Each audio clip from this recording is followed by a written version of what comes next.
It's taking so long to look. If I start telling people about hell, I might just scare them off. Where are you going to scare them off to? Hell number 2? Or are you just going to sit there and let them burn? This is Chris from Don't Let Them Burn. Welcome to the program. No, this is not audio only. I'm just showing you a screen right now. This is Spirit Behind the Music, episode 1. And before we get into it, don't forget you can reach us at don'tletthemburn.com. You can also reach us on my alternate YouTube channel, which is Hurricane 7. Check out the music video. I hardly promote this song. It's been out for 4 months, as you can see right here. You can also check out our Teespring, where you can get a shirt. Shirts are coming out pretty nice. I think some people might even give some testimonies regarding the shirt and whatnot, so we'll see those soon. Here goes the Parler. Check us out on Parler. Give us a follow. Give us a share. And tonight, we have my friend William Ramsey. How you doing? Doing well. Thanks for having me back, Chris. Yes, sir. Glad to have you. Thanks. So tonight we're going to get into some material found again in this book. Children of the Beast. Children of the Beast. And the Beast, as he called himself, Aleister Crowley. He is not the devil himself, but man, he sure thinks he is. All right. So he said he wanted to be his chief of staff. Or chief of staff. Do these people actually know what they're doing? I mean, it's obvious that the devil is dark and evil, and just everything that you don't want to mix up in. Everything Crowley did was disgusting. The things he did with children, women, men, all this darkness, and yet you want to be the right-hand man to Lucifer. Crazy. Pretty crazy. He had a crazy life and left a path of destruction through his whole existence. Yeah. To the present, really. Yeah. So before we start, for people that don't know you, tell them about yourself, what you do, and the products that you have. Well, I was formerly an attorney. I still am a member of the State Bar of California. I was definitely a parapolitical researcher after being in D.C. for 3 years, from 95 to 98. And really kind of gave up on mass media, corporate media. So, and also I questioned my own education. So I kind of went through the standard educational process and kind of left a little bitterness and disillusionment. So I was definitely interested in reading other things, and was interested in 9/11, and 9/11, the numerology of 9/11 kind of led me back to Crowley's numerology. Why is the 11 so much? There was a guy by the name of, I can't remember his name right now, but he was kind of keyed into this numerology. I didn't really know much about magic. And then I kind of wrote books about it. So my first book was Aleister Crowley, Prophet of Evil, Aleister Crowley, 9/11, and the New World Order. So I wrote about Crowley. Really, it's really a bio of Crowley. And I tried to focus on other people's opinions of Crowley, not just his writing, but what people who knew Crowley at that time. Yeah. And then I wrote a book about the West Memphis Three, which is a very dark tale that involved Crowley as well. And then this book, which was really my attempt to kind of see what his cultural influence on, and music in particular as well, or on the 20th century. So it was an exhausting research task. I think I have close to 800 footnotes, but you can see what I read. And Crowley really is there with all these other cultural figures. So I still was definitely interested in that. And I made some documentaries. So I have this book, but I also have a documentary on my Vimeo channel, Children of the Beast as well. It's about 2 hours and 45 minutes. It includes a lot of pictures and things like that, so people can kind of see the research that's in that book as well. But I have 5 videos on Vimeo, and that's really it. So I'm still curious about Crowley's influence. Probably the most influential written occultist of all time. We know from the Bible, they talk about the Witch of Endor, or Janus and Jambres, who contended with Moses, the priests of Egypt. And Paul wrote about them. And they're actually not mentioned, I think, in the Old Testament, if my memory serves me correct. But also Simon Magus, who talked to Peter and wanted that power that Peter had, coveted that. Peter did not give that to him. So we know from the Bible there's definitely these occultists, but then into the modern age, I think we can see this. Crowley was kind of resurrecting, or kind of even going all the way back to Sumeria, kind of some of those ideas. Yeah. All right. So this is again, it is Spirit Behind the Music, and I totally forgot to do something, guys. So I'm going to do it really quick right now. For those of you that are not used to this channel, you've just gotten here, you just like, subscribe, and share.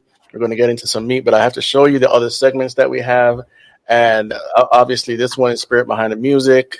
Talking about music, we have Paranormal Shift. We get into paranormal and what the Bible has to say about it.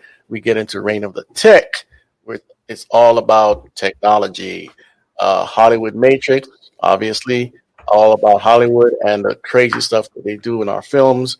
Apocalypse News and Updates. Codex Explained, which explains some of the Bible.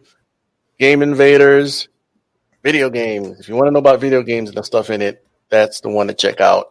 Deception, The Road to Disclosure. This is connected to my documentary, and you'll learn more as we go on. Superheroes and Gods, Amazing Machinations, Political Edge, The Symbolic Realm, and here we are, full 360.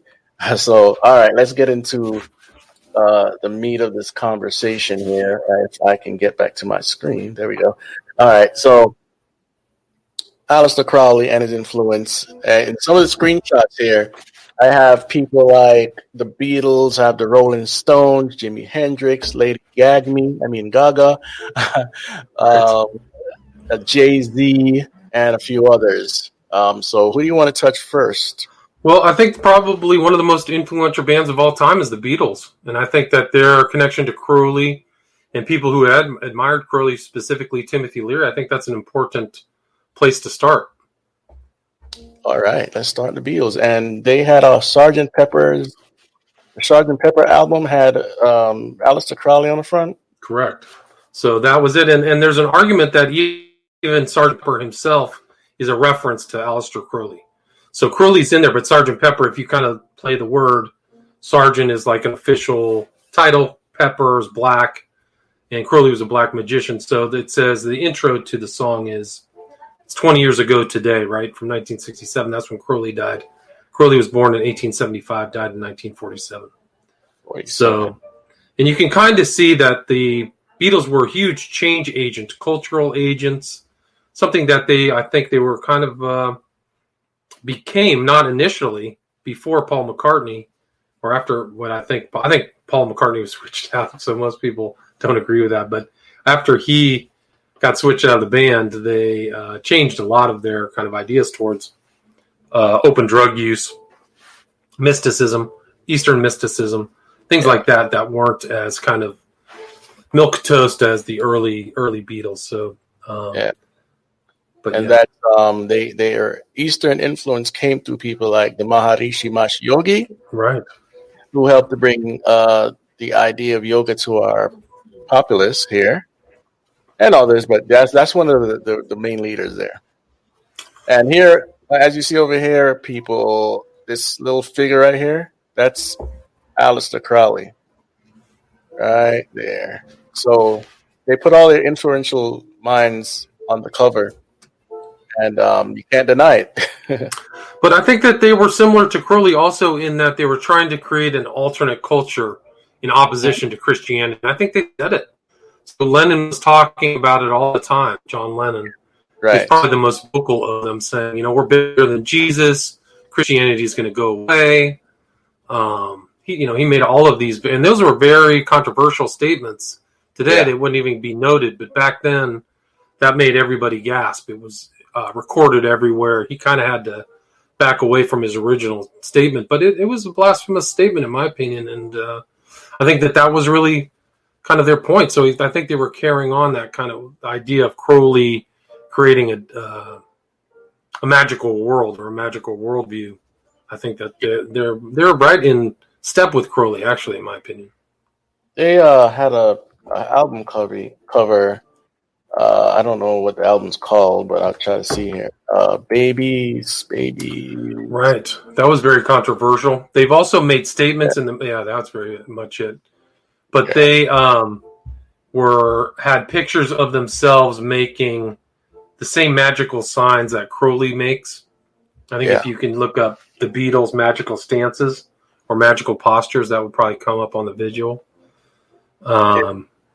They were also seen with Jimmy Savile, who is just a monster, like a real wit, like a literal seventh son of a seventh son. He's the seventh son of his Catholic family and very much into witch. He was buried at witch, actually.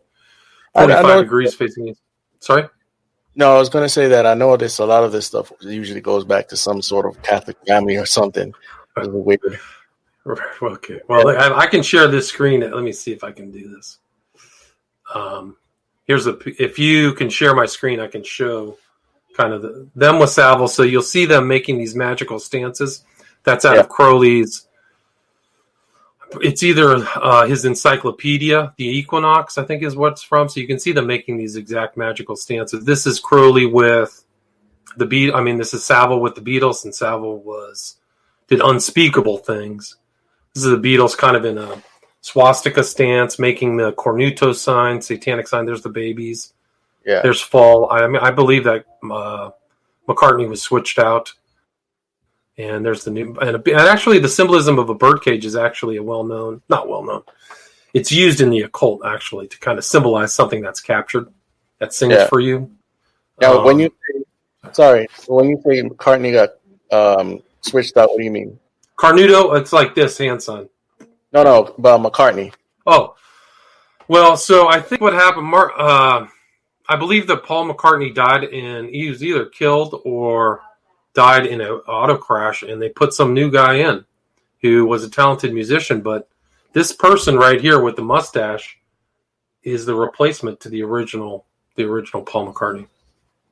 Interesting. And it changed the whole dynamic of the band changed upon that replacement too. So it made a real change. And there's amazing videos of this guy walking around with a golden apple, and it's a really heavy duty. Well, I mean, it comes from Greek mythology. Calliste was the god of chaos or goddess of chaos in the old Greek mythology, and she had a golden apple, and she would chuck that chaos golden apple, and it would cause all kinds of frictions in society and stuff like that. And there's pictures of this guy carrying the golden apple.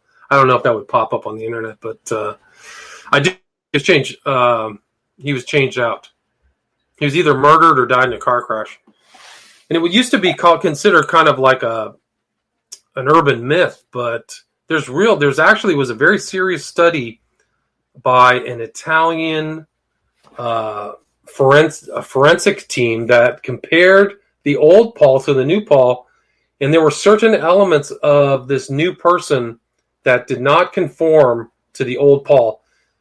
People can rearrange your face, like really sophisticated plastic surgery can rearrange your face. They cannot change the width of the skull of your teeth. So the upper teeth, they can't do it. They can move them around or have braces. Yeah. But when they measured the proportion of the old Paul to this guy, it wasn't the same person. And some of the early scenes of, clearly, it's not believable, but I truly believe that he was switched out. I mean, if there's evidence, then there's evidence. Well, I wonder if I could find that online, that Italian fake Paul. I've never heard of that before. Yeah, there's a really good researcher. I've had her on my show. And she's written a book about it. But there's also really sketchy pictures of Paul in like Time magazine. It doesn't even look like the original Paul. So, wow. No. And then it gets really deep because when the old Paul was replaced, the whole tenor and the whole band changed. So it went from telling like love stories and things like that to, Crowley, like dark Eastern ideas and stuff like that. Yeah. Let me see. And so, but that's kind of a sidetrack. Let me see if I can find this. And there's actually a really good documentary about the Beatles online, and it's called Rotten Apple, I think. And it goes in and it shows, I think it's in that documentary where Paul McCartney is holding up this apple. Okay. I'm trying to find some pictures online, but I don't find any. But I know they had a. Looks like they had a an album called Rotten Apple, or and I think that was actually or Golden Apple. Sorry. right, and I think that was actually the name of their company that they used to promote their stuff. Was it's called Apple or something like that. So there's some symbolism there. Yeah, and they also had the Golden Apple Award that they won. Interesting. No, it's not believable, but when you kind of look through, it becomes it's really incredible. Let me see. Wow. I can't seem to find this video. Tina Foster's her name. So if you look up Tina Foster, she's done most of the research on the fake Paul. Okay. They call it Plastic Macca. His nickname in England is, instead of McCartney, it's Macca. And you can kind of find her interviews, and including my interview with her. All right, I'll check that out for sure. Yeah. But she has a book. Let me see if I can find this book. Anyway, sorry. Okay. Tina Foster. All right, got it. I wrote it down. So moving along, you have within that group, we have Lenin, who wrote Imagine, which is pretty much a communist atheist manifesto. Yes. Right? So most people don't know that.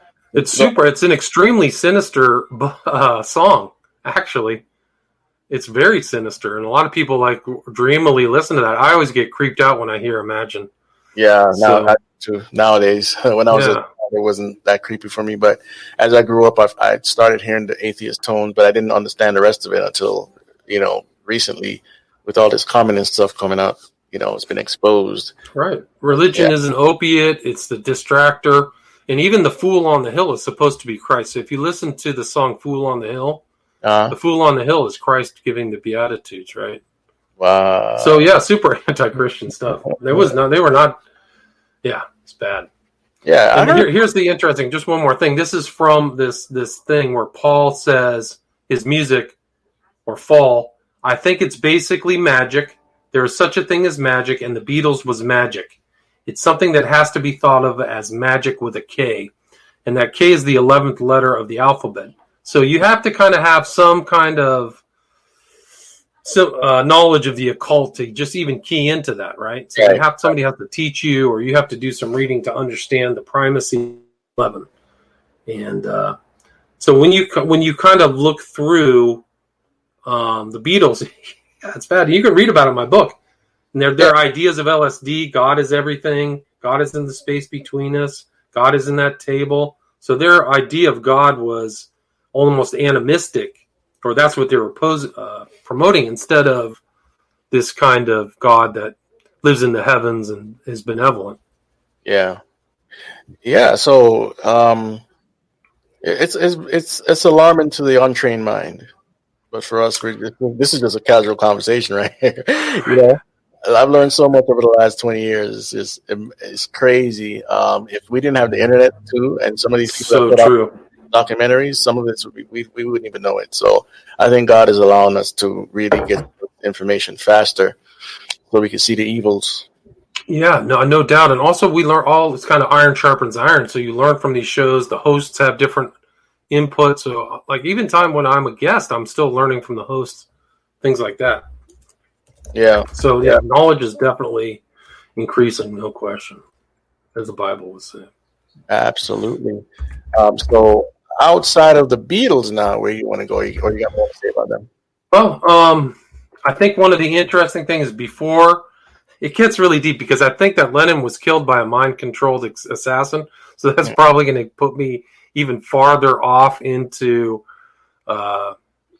questionable territory. But if people study the CIA and how many artists that were actually taken out by them, it's no surprise. But for people that don't know, it'll seem a little weird. It's not believable, right? So, but the guy, he was reading Catcher in the Rye, which is a known kind of manual that they use on some of these guys who are susceptible to hypnotism. I can't remember the name of his assassin, but before that, a few days before, Lennon had an interview on Playboy with his witch wife. Like Yoko Ono was a literal witch, and they were doing all kinds of strange witch stuff involving cow tongues. And she tried to time the birth of her son, who's a very wealthy guy who makes these weird movies that are inspired by Kenneth Anger. Make weird videos with the arrival of the aliens. Like, you should look it out. It would fit right into all your research. I'll have to send that. Oh, yeah, because I'm about to pull up a video game. Okay. I think his name is Sean Lennon, Sean Lennon. And if you look up that video, it's like right out of Lucifer Rising. It's the arrival of the aliens at the end, and that's made fairly recently. But going back to before Lennon died, I was just trying to get this one thing in. He said the whole Beatle idea was to do what you want, right? Take your own responsibility, do what you want, try not to harm other people, right? Do what thou willst, as long as it doesn't hurt somebody. So he kind of had the Crowleyan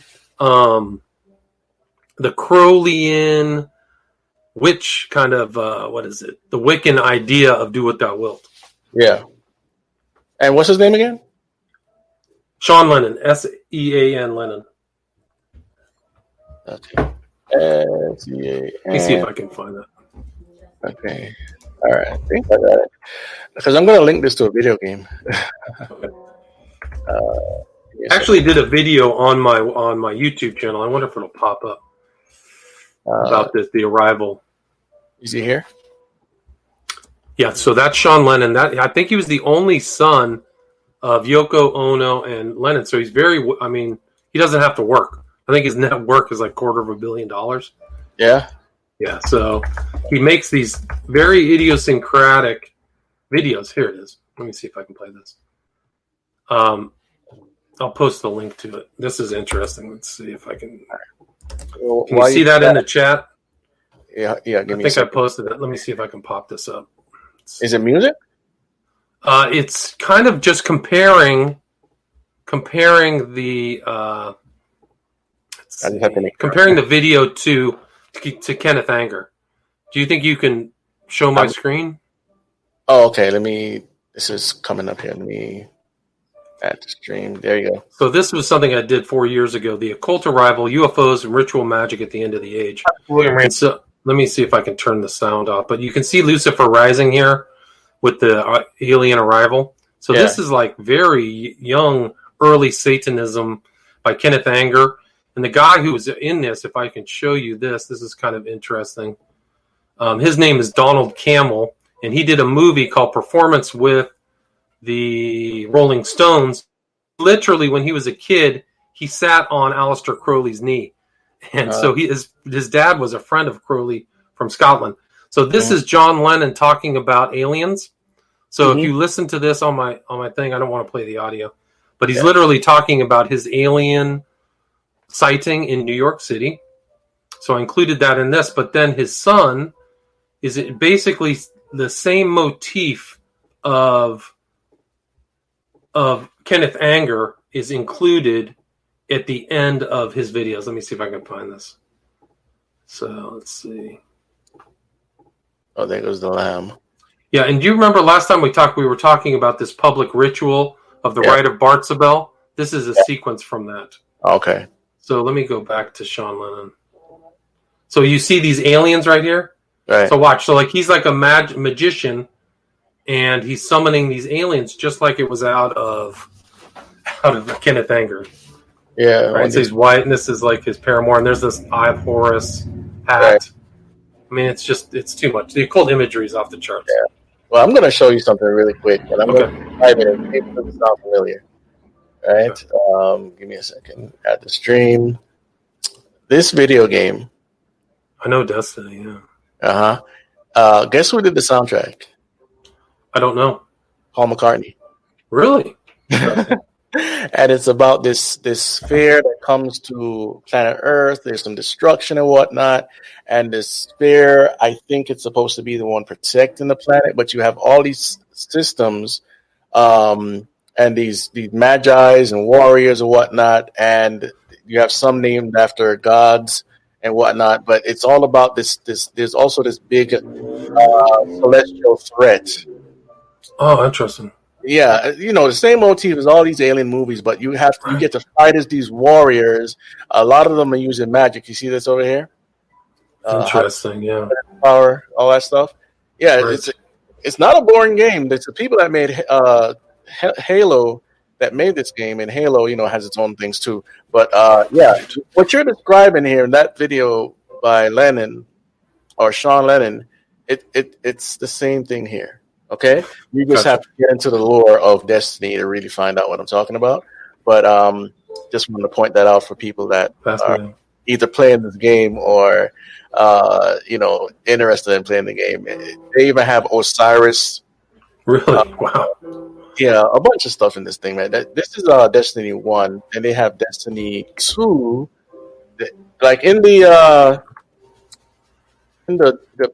packs and whatnot, it's always some occult theme. Interesting. Pagan god or whatnot. And, I don't want to belabor the point on the game because we have our own gaming section, but... Right. But it's so important because I think the gaming thing, it dwarfs movies by like 10 times or something. The amount of revenue is huge. So people are spending way more time on some of these video games than watching a 2-hour movie. Yeah. Some of these games go 60, 80 hours. Right. You used to play a game, you take maybe 10 hours to beat it, but now you're immersed in the worlds now. And all over the place, there's occult themes. Look at this. I didn't notice it before. I'm just noticing it now. How this dress is somewhat formed like a pentagram. Right. See that? I don't know if I'm stretching that, but that's what it looks like to me. I don't think so. Yeah. So Destiny is a very popular game right now. Very popular. And it's also made by Activision, who makes Call of Duty, which is another very popular game. So, yeah. What's next? Okay. Do you want to move now off the Beatles? We can go on to... You want to see the picture of the Doors holding a bust of Aleister Crowley? We can do that. That's kind of or we can talk about Zeppelin. Yeah, sure. But let me see if I can share my screen. Are you going to show that or me? You can do it. You can just look up Jim Morrison bust of Aleister Crowley. But you can see that, like, he saw, like, Jim Morrison saw Satan in Venice. Like, there's all kinds of creepy stuff. Morrison was a blood drinker. They don't really talk about that. So that picture right there, second row, far left, that's it. Yeah, so that's a bust of Aleister Crowley. And he kind of has, like, a triangle hand gesture. Like, these guys like to do their own gestures and stuff. Like, Crowley himself did all these gestures, too, so... I think that Morrison and their music is kind of pretty dark. And a lot of dark lyrics, things like that. Peace Frog talks about blood drinking, blood rituals, believe it or not. That's their song, Peace Frog. So I included kind of those things. But, they thought that thought that they were gods. They were kind of had Eastern religion. They're influenced by occultism in part. And even the name The Doors, I mean, the doors are spiritual realms. Right. It comes straight out of Aldous Huxley, right? Doors of Perception. That's the direct lift from that thing. So Doors of Perception is based upon psychedelics. And then why are people using heavy-duty psychedelics? So that current or intellectual genealogy is right there of the 20th century, from Crowley to Huxley to Jim Morrison. Yeah, what's his name? Stan Lee, that created Marvel. He was mentioned in the Doors of Perception. Oh, really? I think they took some sort of trip together, those two guys, and Stan Lee got some of his ideas from that trip. I could bring it up now, but then I have to go look for my PDF and. Okay. But I want to show people the artwork. Okay. But yeah, that's just another. I mean, Crowley is all over the 20th century of all these people who are reading him. Leary, Doors. I mean, you could do a whole show on Zeppelin, Jimmy Page. Yeah. All right. So that's the Doors. I saw an interesting figure that we hardly get to talk about when I'm with you. Let me see here. His name, and he just died. I think last year or the year before. Just died. David Bowie, yes. Yes, dressed in Crowley's uniform of imagery, looking the exact same way Crowley was. Argued to be a great ceremonial magician. Some people have said that guy really was the ceremonial magician, and that was his religion. And he went. Bowie went through. I mean, his last, it was called Black Star, was his last video. I did an analysis of that, and he has that smiley face right on the lapel, just like all these other occult characters. He had it right in the same spot as Moore put it on the comedian. And yeah, I mean, he definitely went through a Crowley phase. I don't know how much stuff, but he seemed to really deeply reference a Crowley ritual that I can't remember now in Black Star. So that was kind of like his sending off point for his life as he was getting sicker and sicker. But I mean, you can just go through. I mean, I think it was. He said, my whole interest was in Kabbalah and Crowleyism, the whole dark and rather fearsome never world of the wrong side of the brain. Yeah. So he talks about that, and you know, I think that he's saying, I'm closer to the Golden Dawn, which was Crowley's magical fraternity before he started his own. Closer to the Golden Dawn, immersed in Crowley's uniform of imagery. Yeah. Why do all of these, or not all, but a lot of them go back to aliens? I mean, I know the answer, but I'm just, you know. Well, it's a great point because people think that this is kind of novel, but I think that Bowie had like 3 or 4 songs about aliens. Like one was literally called Loving the Alien or something like that. He also did another one that was referenced Arthur C. Clarke's Childhood's End, which was very influential. I can't remember that song offhand, but it was called Oh, You Pretty Thing. Have you ever seen Oh, You Pretty Thing or listened to the lyrics of Oh, You Pretty Thing? No, I haven't. They're very interesting, but they reference Arthur C. Clarke. That was the inspiration. And then you have Starman. So you've got all these. He was definitely, and I think that he himself saw himself as kind of Major Tom, this person who floats out into the universe. So I think that person was kind of a figurative representation of him, which is why that Major Tom figure in the beginning of Black Star had that smiley face. So it's pretty dark. Yeah. Let me see if I can find the lyrics to "Oh You Pretty Things." How serious these guys take this stuff, though, with their astral projection and whatnot, and then them talking to these demonic beings, influencing them to make songs or whatnot. It just gets pretty peculiar. Let me see here. So if I can share you the lyrics to "Oh You Pretty Things," he says, "Let me make it plain. Gotta make way for the Homo Superior," which is a direct reference to Arthur C. Clarke. Transhumanism and whatnot. Yeah, look at your children. See their faces in golden rays. Don't kid yourself. They belong to you. They're the start of the coming race. The Earth is a BITCH. We finished our news. Homo sapiens have outgrown their use. All the strangers came today, and it looks as though they're here to stay. So the aliens arrived. Yeah. Always about the aliens or human 2.0. Right. Yeah. That was a kind of a thing about Nietzsche and the Nazis too, was like the Overman, the Uberman, which is, it's almost like the invitation to like the original temptation, like ye shall be as gods. So it's like that these guys are reflecting that or integrating that in their music and ideas. Yeah, and I don't want to go to this person yet, but as you see, Lady Gaga is imitating David Bowie's lightning, right? And the lightning represents Lucifer, guys. They know they pretty much they're imitating what Jesus said. They saw Lucifer fall from the sky like lightning, or fall to the earth like lightning, and so they put the lightning bolt in their artwork or on their face, tattoos or whatnot. That's also goes back to the SS of the Hitler regime. Right. So it has a bunch of spiritual connotations. So we're not going to get into all that now. All of these artists actually deserve their own show, but it'll take a few years to do that. And so David Bowie is like a show in himself. There's so much. And I think he was a very well-read guy. So he kind of was able to integrate all those ideas into him.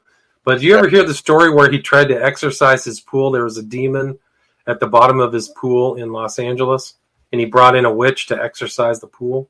Oh no, I didn't hear that story. Oh yeah, so it's just a crazy story. Like he said, he was demon possessed. He actually left L.A. after that. But his wife said, the pool was definitely, absolutely, no doubt about it, bubbling with an energy for which there was no possible explanation. Yeah. This is after. So these guys, I think that these guys would not do magic if they didn't have some kind of either perceived or real dark spiritual events, because these guys repeat them, like Jim Morrison saw Satan in Venice. So I think that, it's not a joke. Yeah, absolutely. Whose house was it that burnt down in California, and they rebuilt it and then burnt down again? You know what I'm talking about? I don't remember that. What sounds familiar? I don't remember. Hey, Brett Ward, I know that you got to know this. Can you tell us whose house that is? I can't remember. Brett Ward, he's in a Facebook chat. I can't remember at all, man. It's somebody's house. It was a cult house. Oh my goodness! It sounds super familiar. Yeah. So as somebody can answer that, please answer that, and we'll talk about it. Who is next? Who's on our Well, we can do. There's a lot we can do. Hall and Oates. You can do Jimmy Page. Let's go Rolling Stones. Okay, let's do the Rolling Stones. And wait, let me give you an order. Rolling Stones, then Jimi Hendrix. Okay, well, you'll have to teach me about Hendrix because I don't know a lot of his occult stuff. Oh, I have some quotes on my laptop. I gotta find it.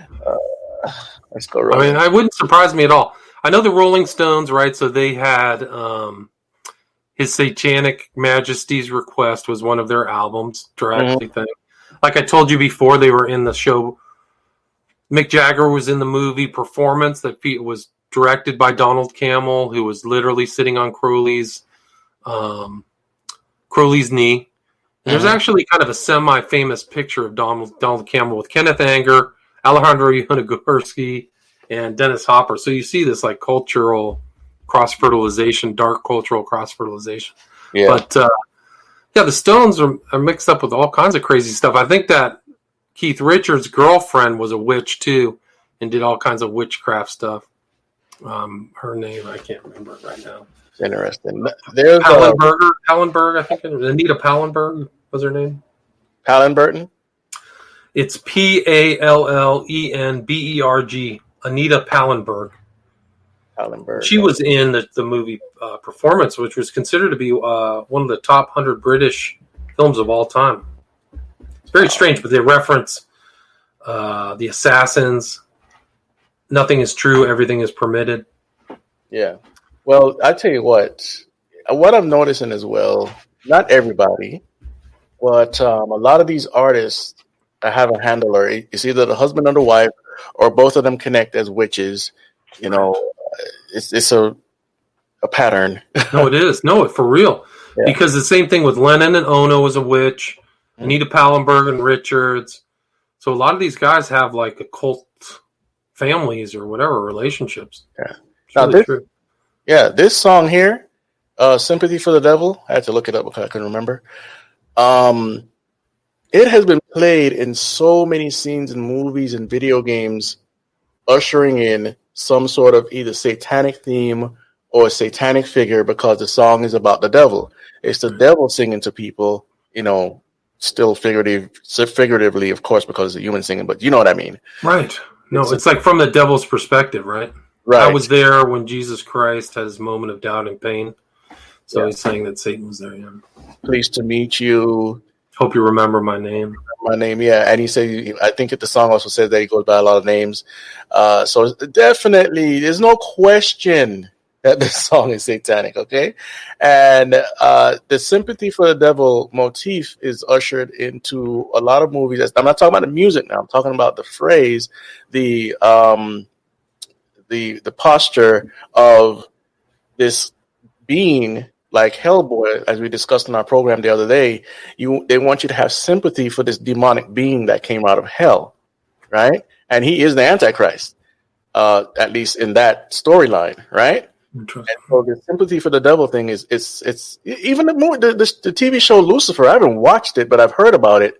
And it's the same thing. They want you to kind of be on Lucifer's side some way, you know? Right. Lucifer's the good guy, right? They twist it. Right. Oh, he gave up his little gig in hell and he's helping people out, yet he's cursing people, but don't worry about it. It's Lucifer. Right.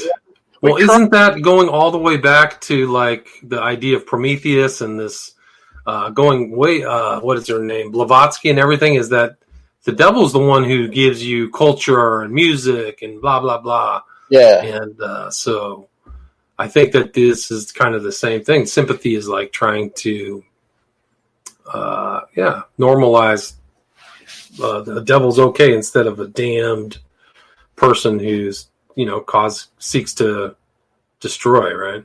Right. They act like he wasn't a murderer from the beginning. Right, right.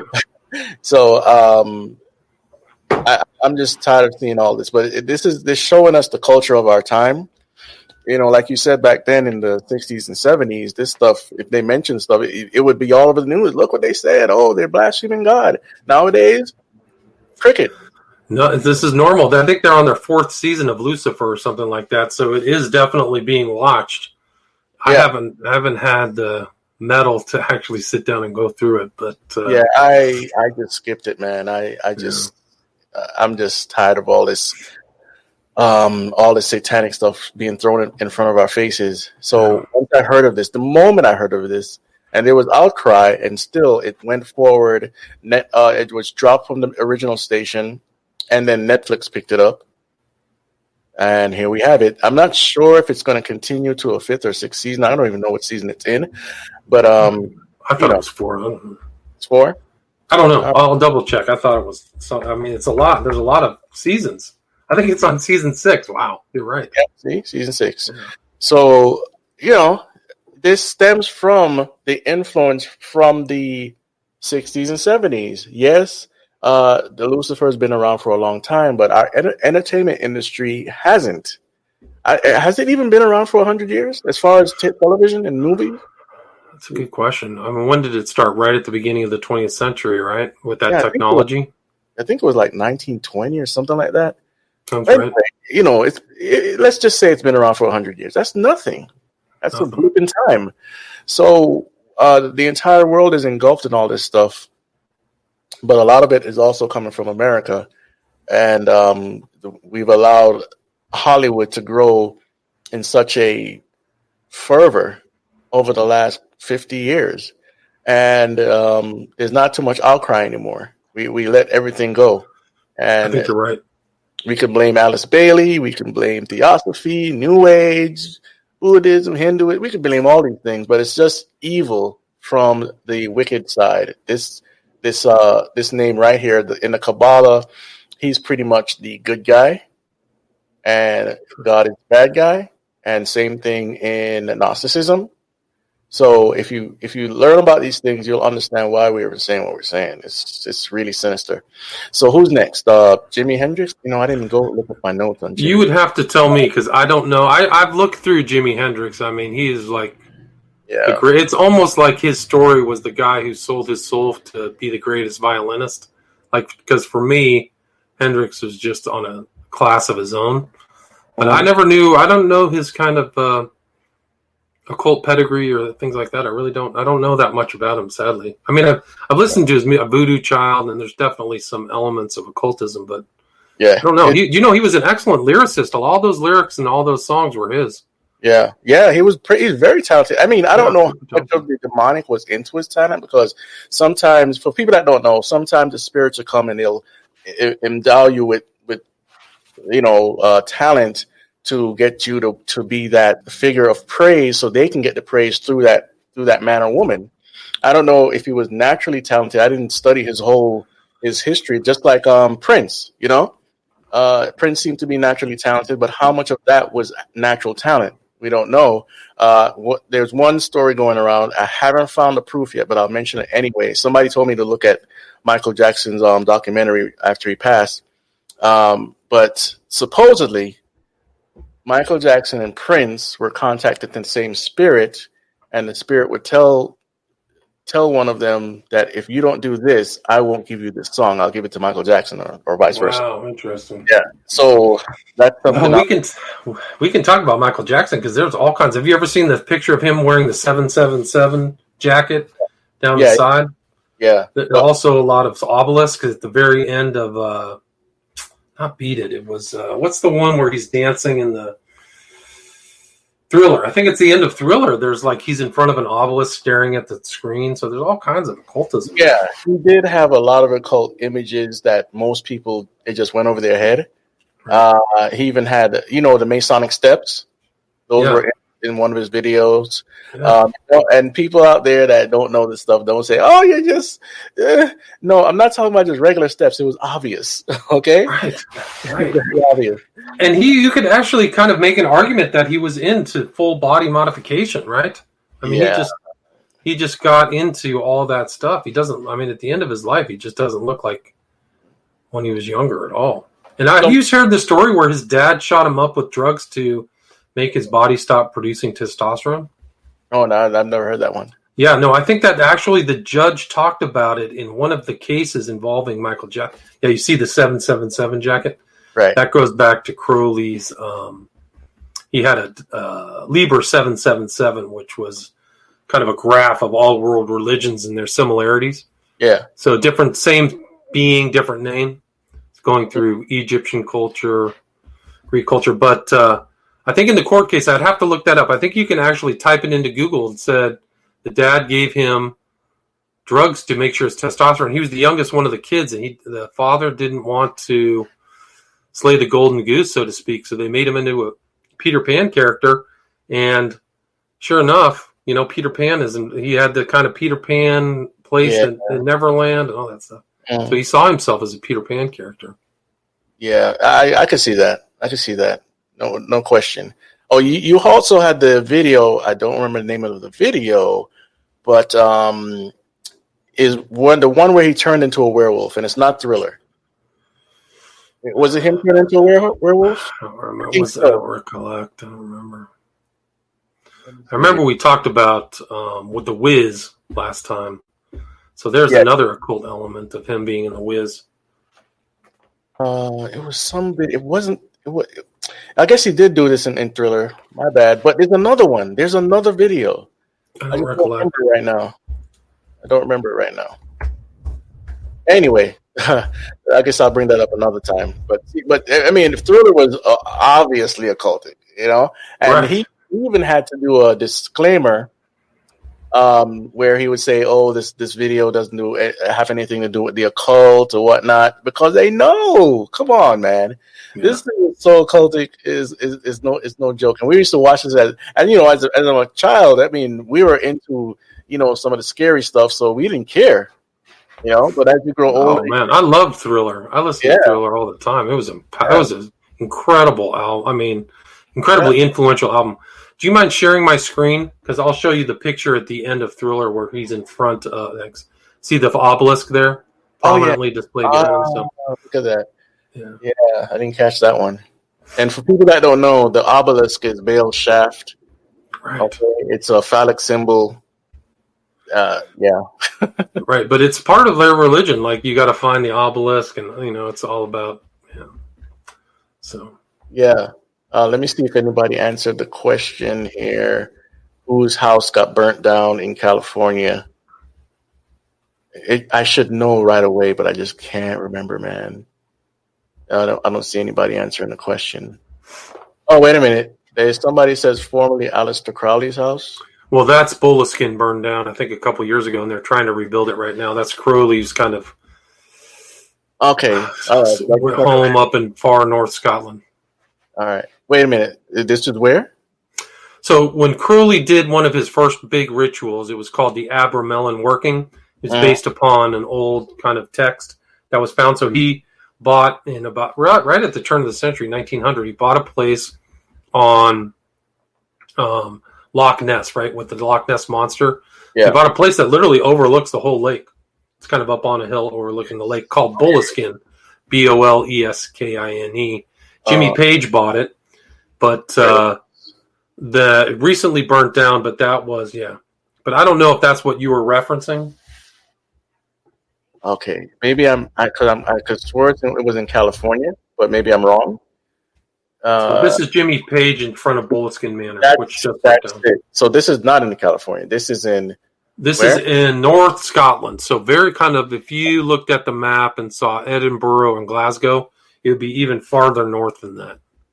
Okay. So the lake is Loch Ness, which is Loch means lake in whatever Scottish or Gaelic, and it's a very long, deep lake.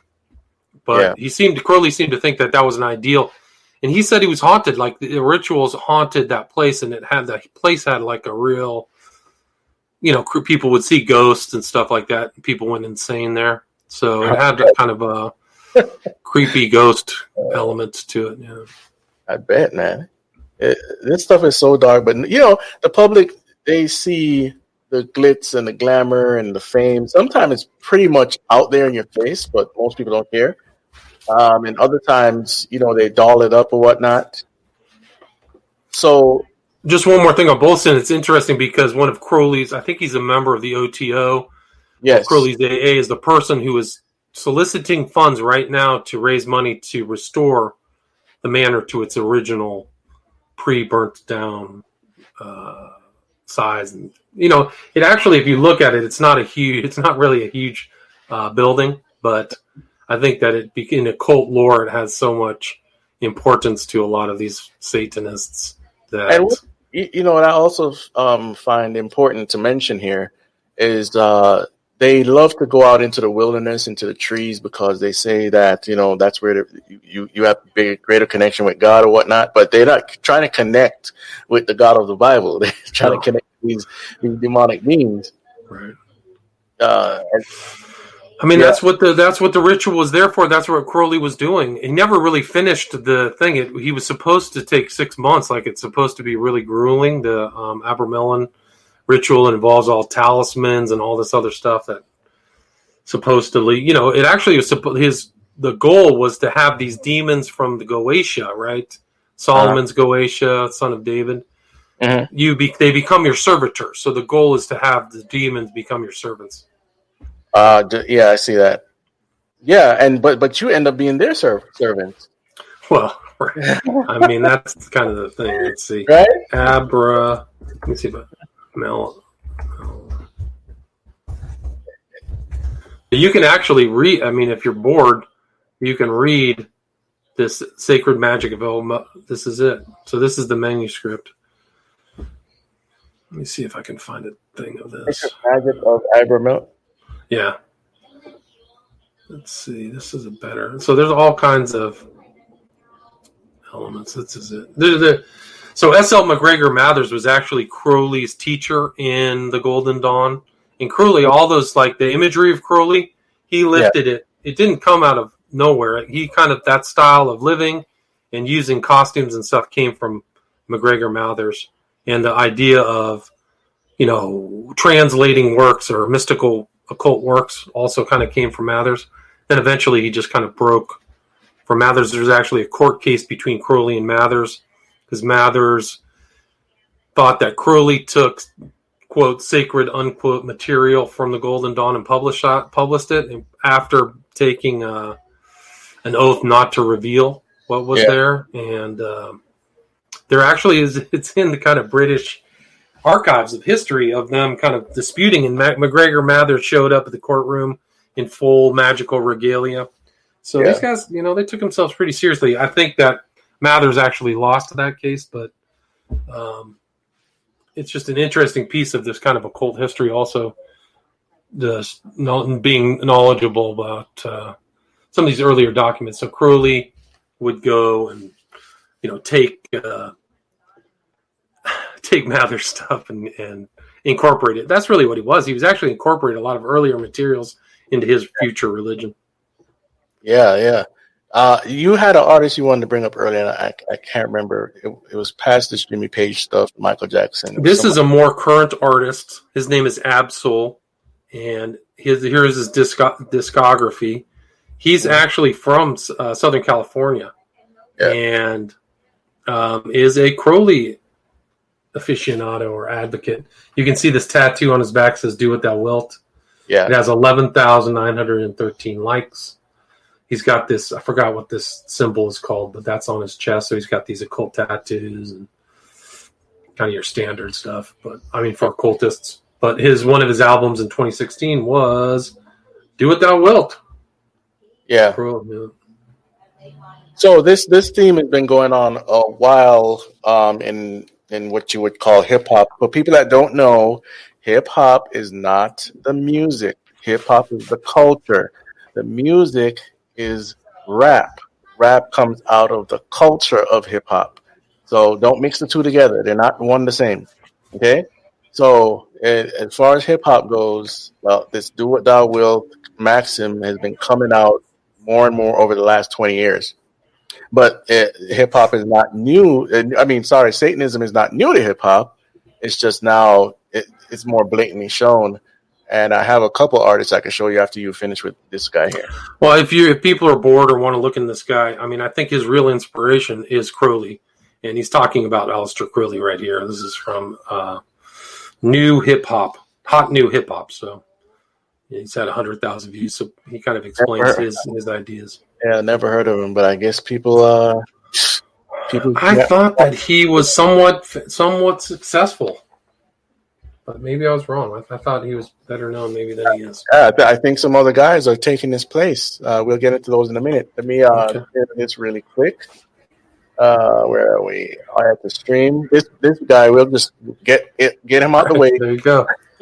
Because we have to "Do What Thou Wilt" here. Him and his wife, Beyonce, are straight up Satanists.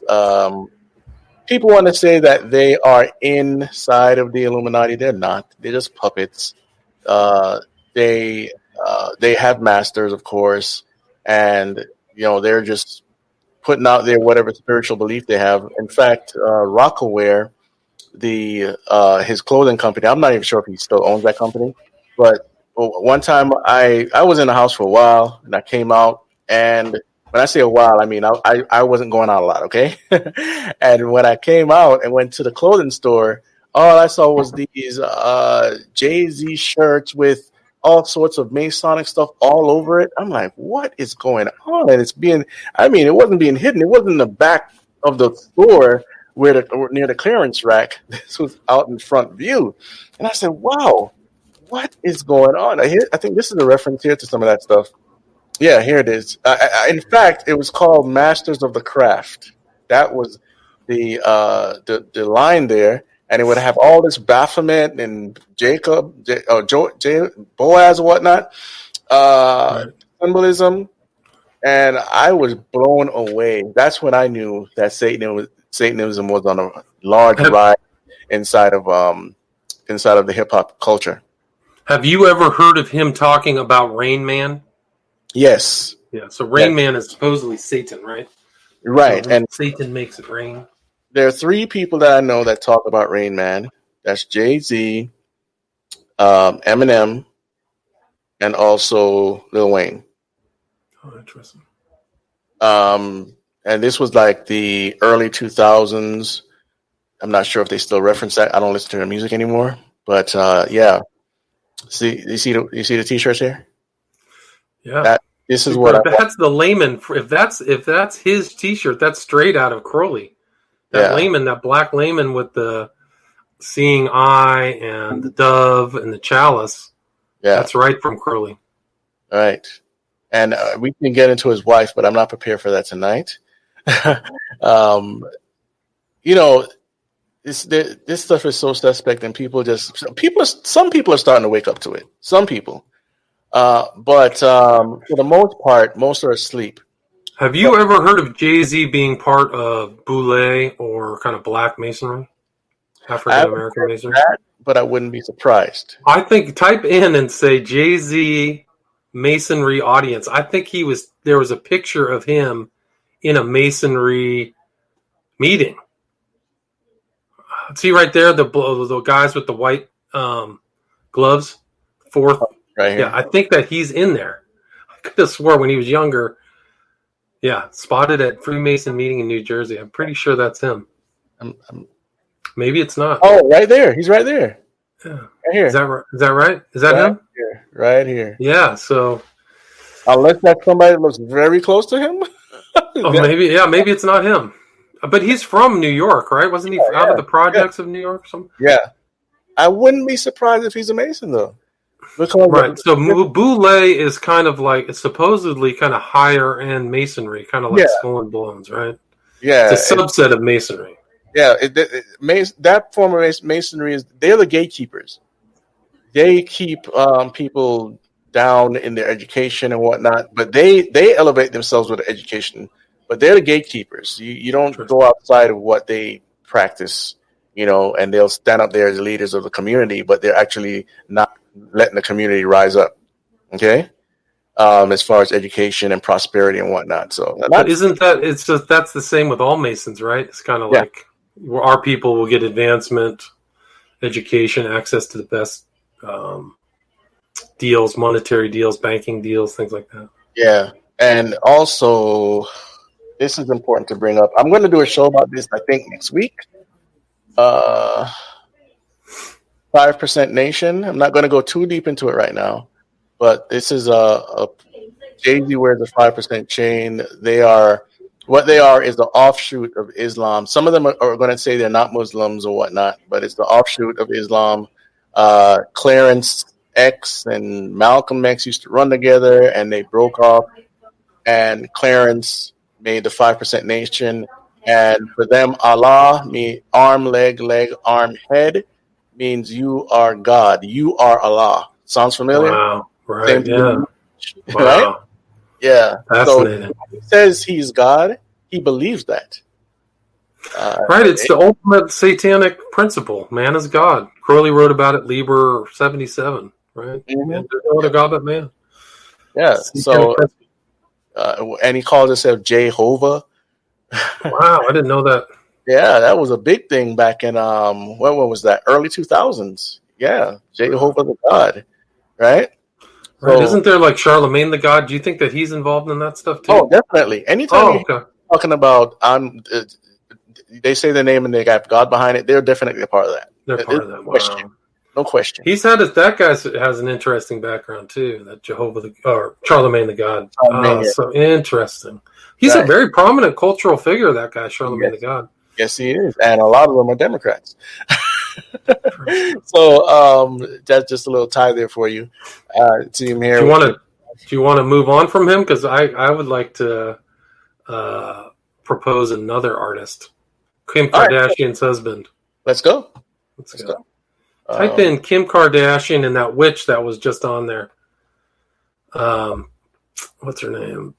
Vukovic. Abramovich. Yeah. I don't know. Type in Kardashian and her last name.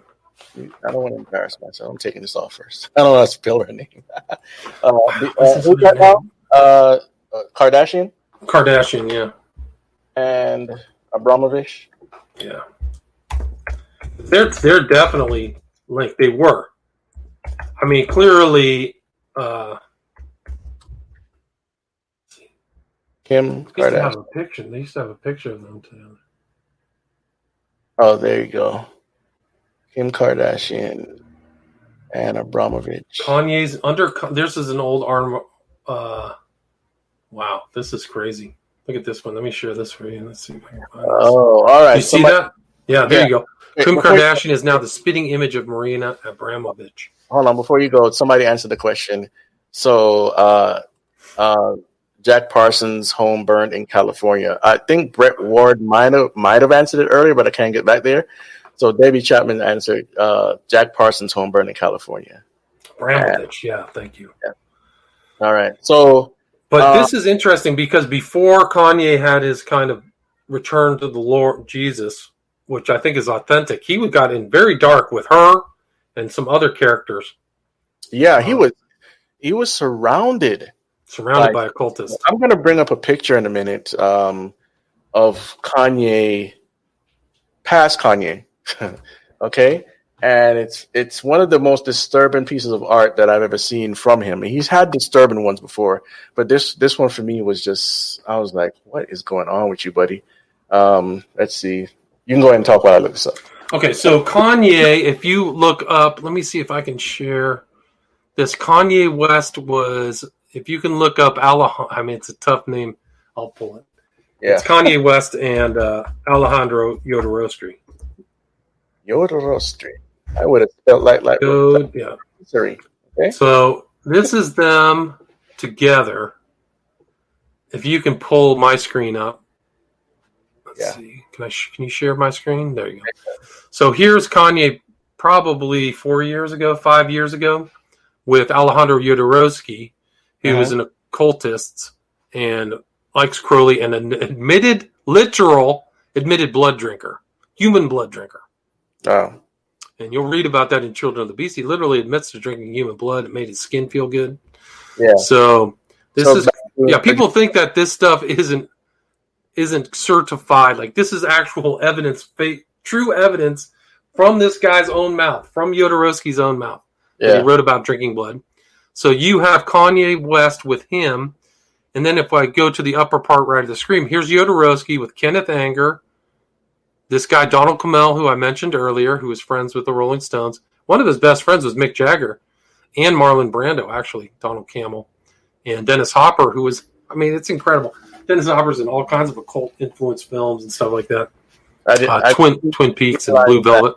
Dennis Hopper? What? I didn't realize that. Dennis Hopper. Yeah, so Hopper was in a movie called Night Tide with Jack Parsons' wife.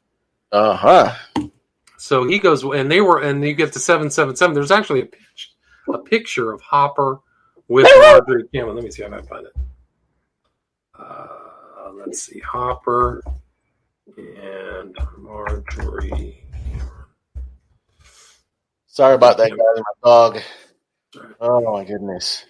So here, let's see if I can find the picture. Is not popping up, but this is the movie that if you see Dennis Hopper, Night Tide there. So this is the movie he was in, and this is literally Jack Parsons' wife right here is in the same movie. Oh, okay. But there used to be a picture online of Curtis Harrington, who was friends with. Here it is. Let's see. So this is Marjorie Cameron. That's her. There used to be a picture of all of these three together, but it's no longer on Google. Anyway, so Hopper has an interesting pedigree, but let's go back to Kanye, because he wasn't even friends with Alejandro Jodorowsky. He absorbed Jodorowsky's imagery. So this imagery is from Kanye West, and he's just taking it right out of, I think it's Holy Mountain. Interesting. So you got the pyramid, the moon. Yeah. And you can just see this is right out of Kanye's tour.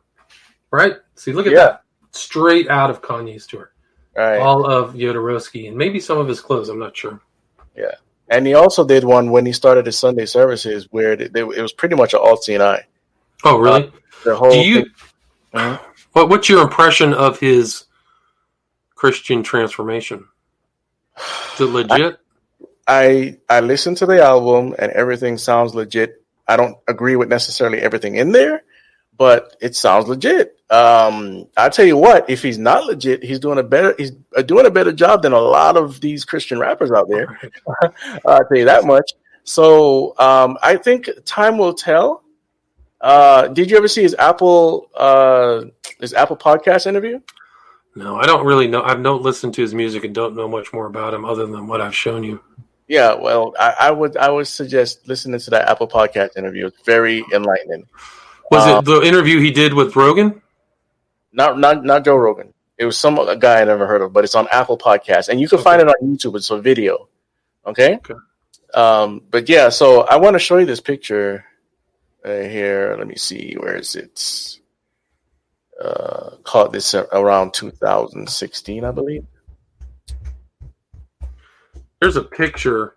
You see it? Oh yeah! Wow. Yeah. So you have pretty dark. Yeah. These ladies are pretty much little demons with little snake tongues or whatever. And isn't that Liv Tyler? I don't know. Is it? It looks like her. I can't tell.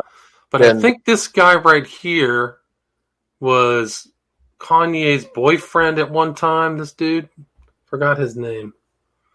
He was an Italian kind of designer. Yeah. I think that there was some kind of weird relationship between Kardashian, Kanye West, and this guy whose name I can't remember. You see the red? You see the red hand? Yeah, interesting. This guy. This is like the original photo right here. So then they go. So the guy's name is Ricardo TC. If you look up TISCI, the guy is just heavily involved in the occult. He does all of these kind of things like Abramovich. Like there's all kinds of ritual stuff. But it's TISCI. If you look up TISCI. Right here? Yeah. So if you that's him. So if you type in TC and Kanye West, there's like pictures of them together. But I think that they were involved in really dark stuff. This guy Ricardo TC. But he's around with all these other celebs and Abramovich and stuff. Yeah, we won't know the true story, man, unless he tells it. Oh my goodness. Just look at all these people. But Kanye West had some kind of psychological break, right? Yeah. Can you? Oh, yeah. So you show it. So those are them together. So that's TC and them. But let me show you this. Let's see if I can find the Abramovich pic. So there's TC with Marina Abramovich. Mm-hmm. So he's in that same circle. His wife, TC, Abramovich. And here's TC here. This is his pictures, man. It's a bunch of blood, Rottweilers. No, it gets darker. There's really dark pictures of this guy. Yeah. Satanic ritual.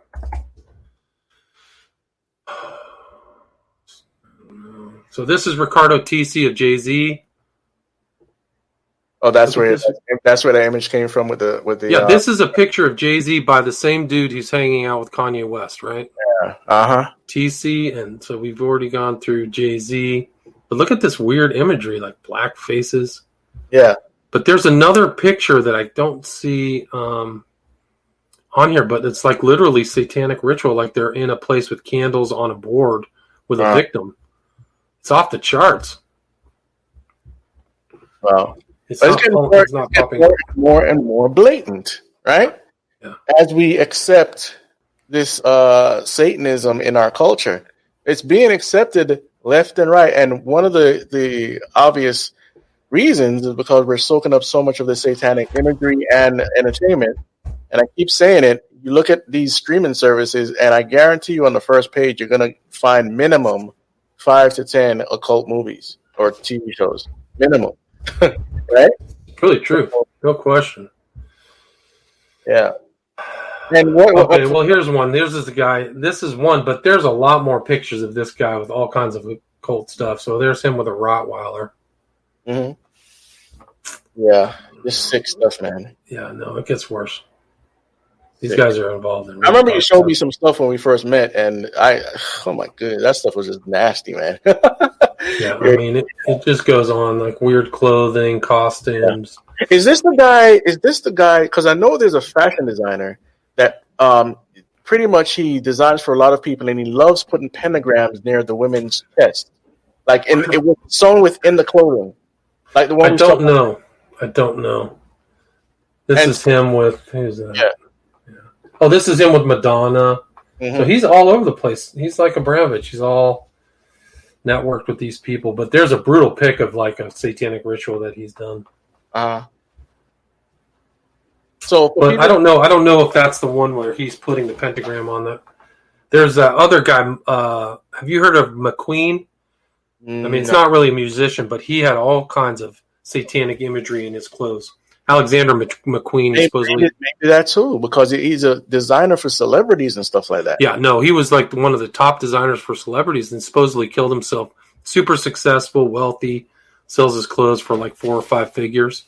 Yeah, supposedly got depressed and went and one of those mysterious kind of Hollywood fame so-called suicides. Somebody's asking you a question. Okay, isn't Peter Lavenda tied to Hopper, etc.? If he is, I'm not sure of that. Tied to Hopper. Not sure. We're not sure. I don't know. I've had like conversation. Well, I've exchanged emails with Lavenda, but Yeah, I mean, my story with Lavenda, I don't want to talk about that. Maybe offline. That's a deep hole, isn't it? It gets pretty deep. It's actually current. Like, that's the whole funny thing is people think the occult's in the past or something like that. But that guy was filmed at Lavenda was filmed at a ritual. There's pictures of Peter Lavenda at a ritual. He wrote the Necronomicon. Yeah, I mean, it's bad. Yeah, And he's the one. He's in that meeting in the desert or whatever. That UFO group. There he is, prominently there, and he's put out all these books about occultism and Necronomicon. Oh, here's another usual suspect. Here's TC with Lady Gaga. Mm-hmm. Oh, here we go. Here he is with Abramovich, TC. Who else is on there? I don't know. Some of those other people. Isn't that the girl? Isn't that the artist, musician? I can't remember her name. I don't know. Some of these people I'm not familiar with because I jumped out of the whole music scene after being a DJ and a magazine owner and all that stuff in 2006. We had a website. NFL was gonna sponsor us, and Sony PlayStation was gonna sponsor us, and I dropped it all in 2006 and never looked back. So you were like a refugee from all that stuff, all that darkness. Yeah, man. Life was crazy back then. I bet. You're lucky to make it out, man. Some people don't. And the funny thing is, I was just at the border of the industry, just the border. We were just about to get signed, and people were willing to fly us out to California, all expenses paid. It was crazy. But where did they tell you to, come to the after party, so to speak? No, we didn't get that far because God stopped it. Okay, that's good. You're lucky. Yeah. So this guy I want to bring up here. Well, this is just one more thing. This is kind of interesting because this model on the right, Campbell, ties into Epstein, right? You've got Kardashian, and this is Johnny Depp's ex-girlfriend in the turquoise, and then Naomi Campbell's all deep with Epstein, neck deep, and occultism. Have you ever seen Naomi Campbell's mansion? No. Watch this. Type in Naomi Campbell mansion into Google. Oh boy. Yeah, get ready. I'll let you share your screen. Naomi Campbell. I'm bringing up another rapper in a second. Okay. Campbell. Man. That's so fast sometimes. A bunch of misspelled words. Oh my goodness. No way. Hold on a second. So the eye of... That's it, yeah. Oh my gosh. You can't make this stuff up, man. Can't make it up. Can't make it up. This is a different class, man. They're in a different world than other people, I think. They're definitely an elite class. It's a big freaking Eye of Horus. Yeah, sold out to Satan. Wow. What's this thing over here? Is this an Ankh? I don't know. Because the fertility symbol, Horus, Isis, they can't copulate because the phallic symbol is missing. So I don't know. Very interesting. It looks like it is an Ankh. Look at that. Right. So there you go. That's probably her religion. Right there. So we've been talking about this for a couple of weeks now. The Eye of Horus, Isis, Semiramis, Nimrod, Tammuz. Here it is, folks. Here it is. That's the fertility symbol that looks like a cross. That circle is the vajayjay, and Horus cannot have. He can't mate with her because the penis is missing. So, yeah. I'm going to move to the rapper now. You got anything else to say about that? I don't know. I think I've done Kanye, Jay-Z. I don't know. All right. This is one somebody, a lot of people don't suspect, but in his early days, it wasn't brought out into his music that became popular. He's dead now, for those that don't know who this is, Big Pun. But when he was, before he got signed, he was into a lot of devil music. Okay. Even, what's his name? Fat Joe admits that on camera. So I'm not going to spend too much time on him. He's gone, and he had I think he had 2 albums. So died young. He was overweight. So, but he was definitely into a lot of devil music. But here we go. Here goes some. Let's see here. Boom. Okay, let me go with this one first. This is some obscure group. I don't know who they are. I mean, I know who they are. Their name is Twin Temple. But it says Satanism and doo-wop might not go together at a first glance, or second, or third. In fact, the combination of Amy Winehouse-style vocals with black lace and fake blood seems a match made in hell. Well, hell, whatever they're saying there. But seven-piece group Twin Temple make it work. They have been captivating audiences with their devilish live shows, and will surely become a 2019 festival favorite. So I guess they're going to that. We're going to that festival, the big one. Can't remember. Was it Coachella or something like that? Anyway, sounds right. Just to go back. Sorry, Chris, but just to finish up with Naomi Campbell.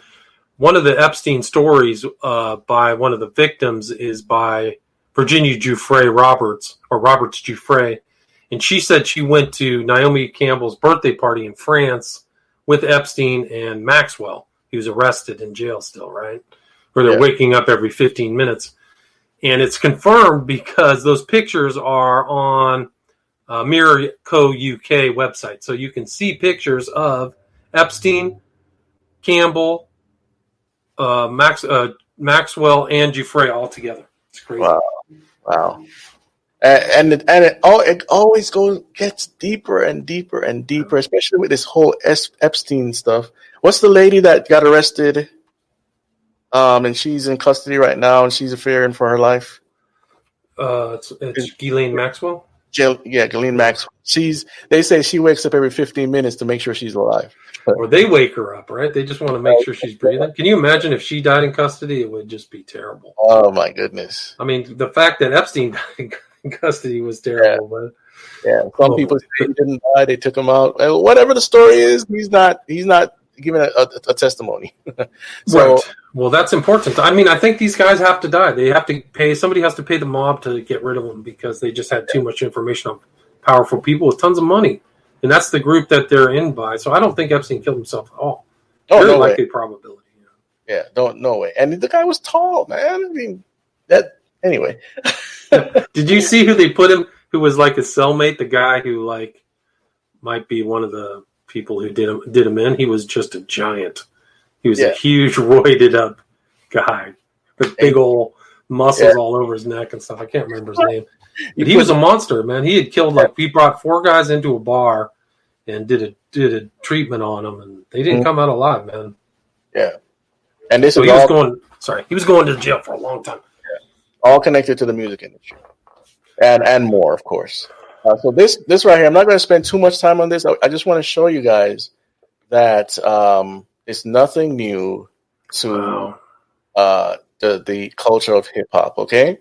And most this guy right here is fairly new here. This guy, and this is 3-6 Mafia right here, right? You see the upside down cross or whatnot. So pretty much one of the first ones to start singing about Satan was Big L.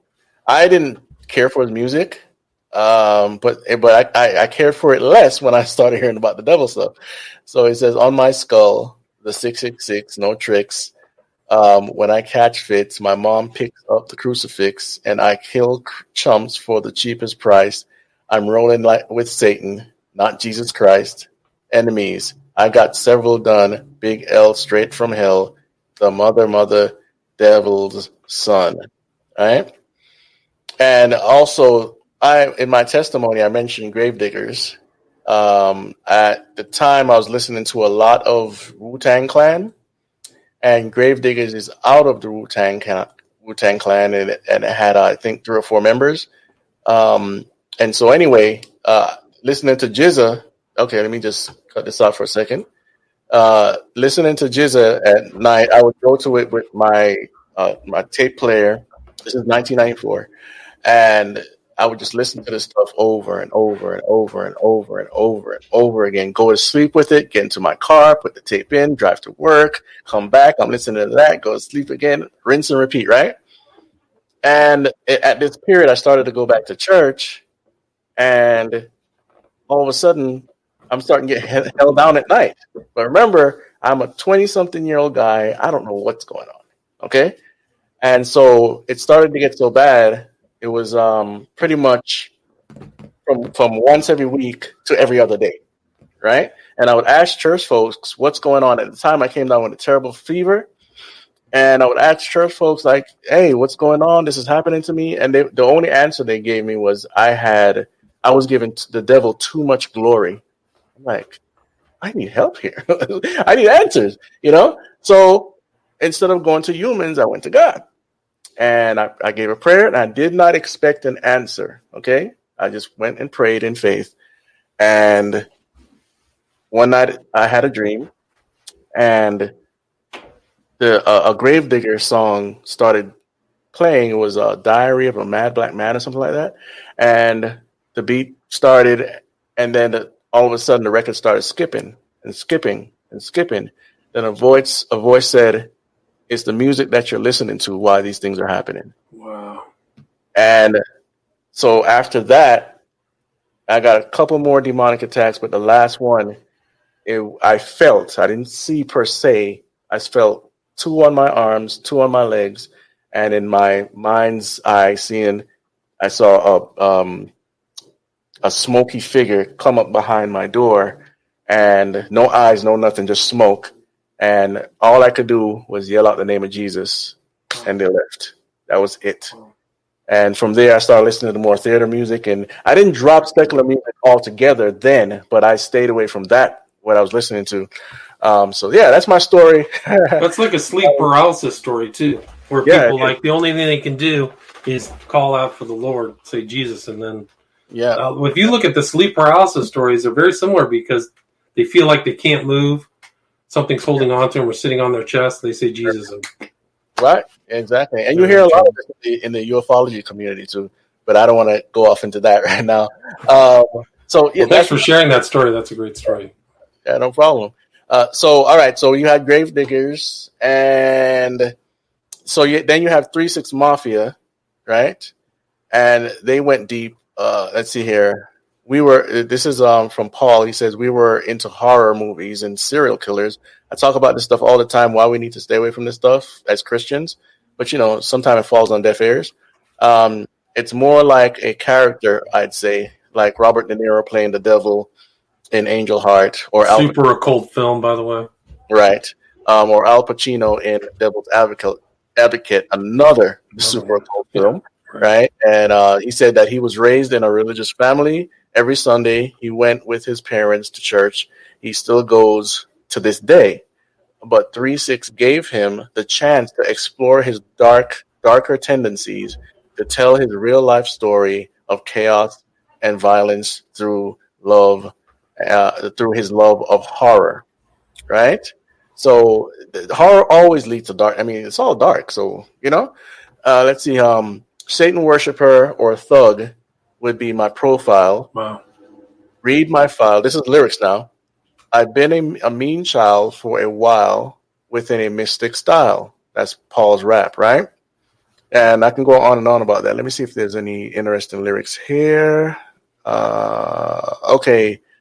During the song's chorus, a woman sounds like she's singing, "You are God, you are King Lucifer." This is a urban myth about one of their songs, okay? And so going down, you have another guy from having merchandise adorned with 666 and inverted crosses to the lyrical content. Tyler's 2011 album, Goblin, which is a demon, is full of satanic references, and groups references to Satan were a topic of discussion on numerous forums during their rise. Let's see here. One of the lyrics, I believe this is, let me see, isn't that? Let's see. Lyrics on the title track. Oh, that's a 3-6. Isn't he a devil worshiper? 'Cause I'm too effing ignorant to do some research. So anyway, some of these lyrics are just dumb, but these are the people. I'm not going to stay too long on this. Who was this? Shababi? I had never heard of him before, but he's popular, I guess. This is, I think this is, let me see here. What's his name? Triple six, whatever. Anyway, I don't got time for this. Some of these people. I don't know these people. But you have Lil Uzi Vert. I think that might be who this is, or maybe he's next. I think that's who this is. Anyway, when you say his name fast enough, you say Lucifer, Lil Uzi Vert. Oh, right. That makes sense. Yeah. Yeah. So, I'm not interested in any of these artists. Just done with this whole scene. But I'll be reporting on some of this later on in Spirit Behind the Music. Here, have you ever heard of the band Ghost? Ghost. Ghost. Look them up. Look up their imagery. It's a totally satanic band. I guess it's not pop. Look up Ghost Band. And all their songs are about occultism, hammer and square, all this other stuff. Oh goodness! Yeah, and they dress up like what do you call it? Like Kiss or something. Yeah. You know what? Now that you mentioned Kiss, what do you know about them? Because I hear their name means Knights in Satan Service. I've heard that as well. I'm not sure. Listen, there's a documentary that all you guys need to see. I'll bring it up in a minute. But go ahead and talk about this, and I'll bring up that documentary. Well, I don't know much about this band. The reason I know them is because they just talk about Satanism. Every song has some occult influence.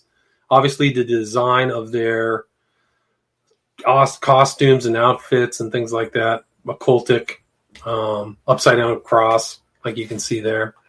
But yeah. I remember one. I can't remember. Can you come with me on the square? Is one of their lyrics like some kind of occult thing? But I can't say I've studied them in great detail. So, yeah. But I know. It's totally a cult band. Like I'm just not interested in listening to that stuff, but. Just kind of for my own frame of reference, I remember Ghost. Yeah, this documentary right here, I recommend everybody look at this documentary. They have a 4-hour version, I think, of 6 and a 10-hour version. A lot of the things that we talked about tonight are in this documentary. Yeah, it's an excellent documentary. Excellent. And the group that pretty much put this together, they did incredible research on Elvis, Black Sabbath, you name it, even Eminem and DMX and some of the people that were around at this time, early 2000s. It's a really good documentary. I can't recommend it enough. I haven't seen anyone else except for another one called Hell's Bells. They have Hell's Bells 1 and 2. That documentary is pretty good as well. Let me see if I can find it real quick. Right. You want to talk about music, maybe not something very contemporary, but Liberace, who was like a flamboyant piano player, was supposed to be a member of the Church of Satan. Have you heard that? I haven't heard that, but I'm not surprised. Let me tell you, you know why? Why? I'm not surprised because I've been studying a little history on classical music, and it turns out that not all, but a lot of the famous ones they were into Satanism of some type. Sometimes they'd have the classical music playing while you have the jester, which is pretty much a significance of a demon. And what they would do is usher in the spirit for that party where they put the mask on. Oh, interesting. Like a mask party or masquerade ball. Yeah, yeah. One of the things I do know about Mozart is that the Magic Flute was a Masonic-inspired opera. So one of Mozart's final works or final pieces was called Magic Flute, if you want to look that up. But that's supposed to be like fully Masonic. What was that called now? The Magic Flute. The Magic Flute? Magic Flute. And that is a song. It's an opera. Opera. Yeah, I think it's an opera. It's definitely it's Mozart, who they don't really say anything about occultism, but that's it. The Magic Flute. It's kind of good you bring this up because there's a show in Vegas called Soul Day or something like that, and it's totally new age, totally new age. I haven't been there, but I've read about it. I look into the advertisements and whatnot, but you could tell it's totally new age. So you have there's like a book called "The Magic Flute Unveiled: Esoteric Symbolism in Mozart's Masonic Opera." The Magic Flute has been described as an Enlightenment allegory veiled in Masonic ritual. Wow. So Mozart was part of the gang too, huh? I mean, he's associated with it. Yeah, seems like it. And he was so young when he died too. So maybe his dad was, or he was just in that environment. I think it was Vienna, right? Yeah. I'm going to bring up a word that some people don't realize. I think it means hell. Yes, it's a word for hell. Let's see here. Styx. Styx, right? Styx. Let me see. Hell. Yeah. Here's a writing. San Francisco Opera Education. The magic flute is barely veiled Masonic allegory cannot be doubted. It acts, in fact, as a kind of introduction to the secret society. Oh, where's that? Let's show that. Show that. Yeah.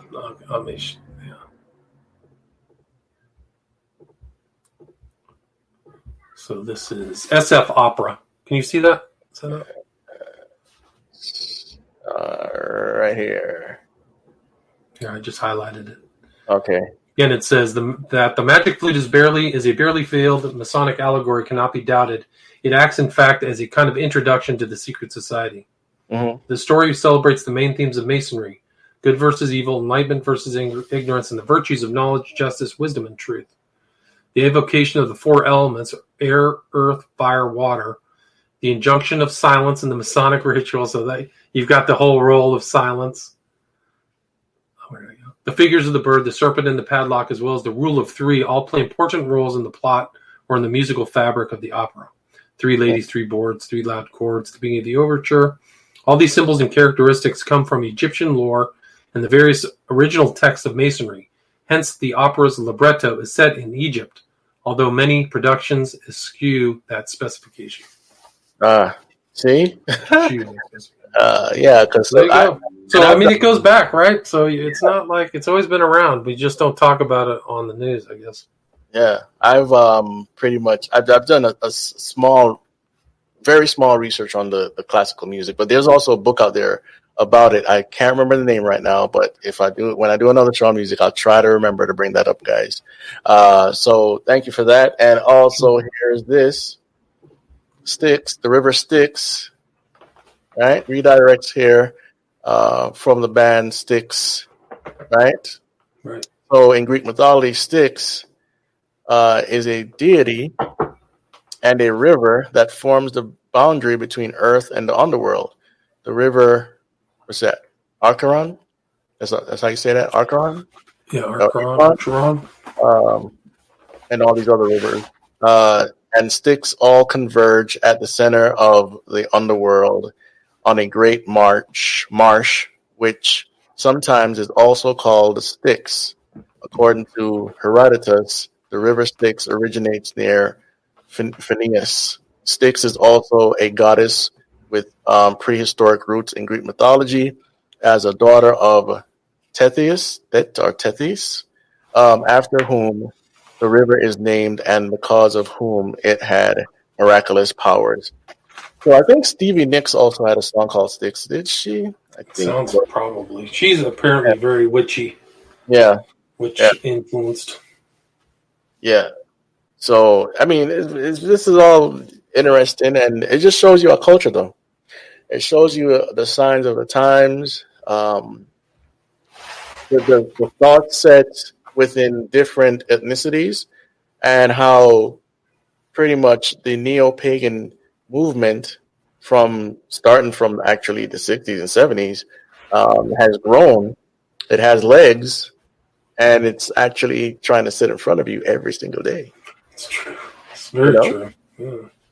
Yeah. So, guys, you got any questions? Let us know. We might end this soon. I don't see any. Let me see. Let me scroll back here to see if we have any questions. You already answered one. Well, you tried to answer the one. Answer one. Let's see. Let's see one there. We already said. Any questions? Let us know. Yeah, this is all fascinating stuff, man. But DMX. For people that don't know who DMX is, he's Dark Man X. And he had a ton of hits on the Rough Rider records. And let me look up. I remember DMX. I don't know what happened to him. Supposedly he had got on some crack or whatnot, and now he's supposed to be a minister of the gospel. I'm not sure how true that is. I've seen one or two videos, but all I would say, I won't make a assessment now, but just actions speak a lot too, So, Agreed. This album right here,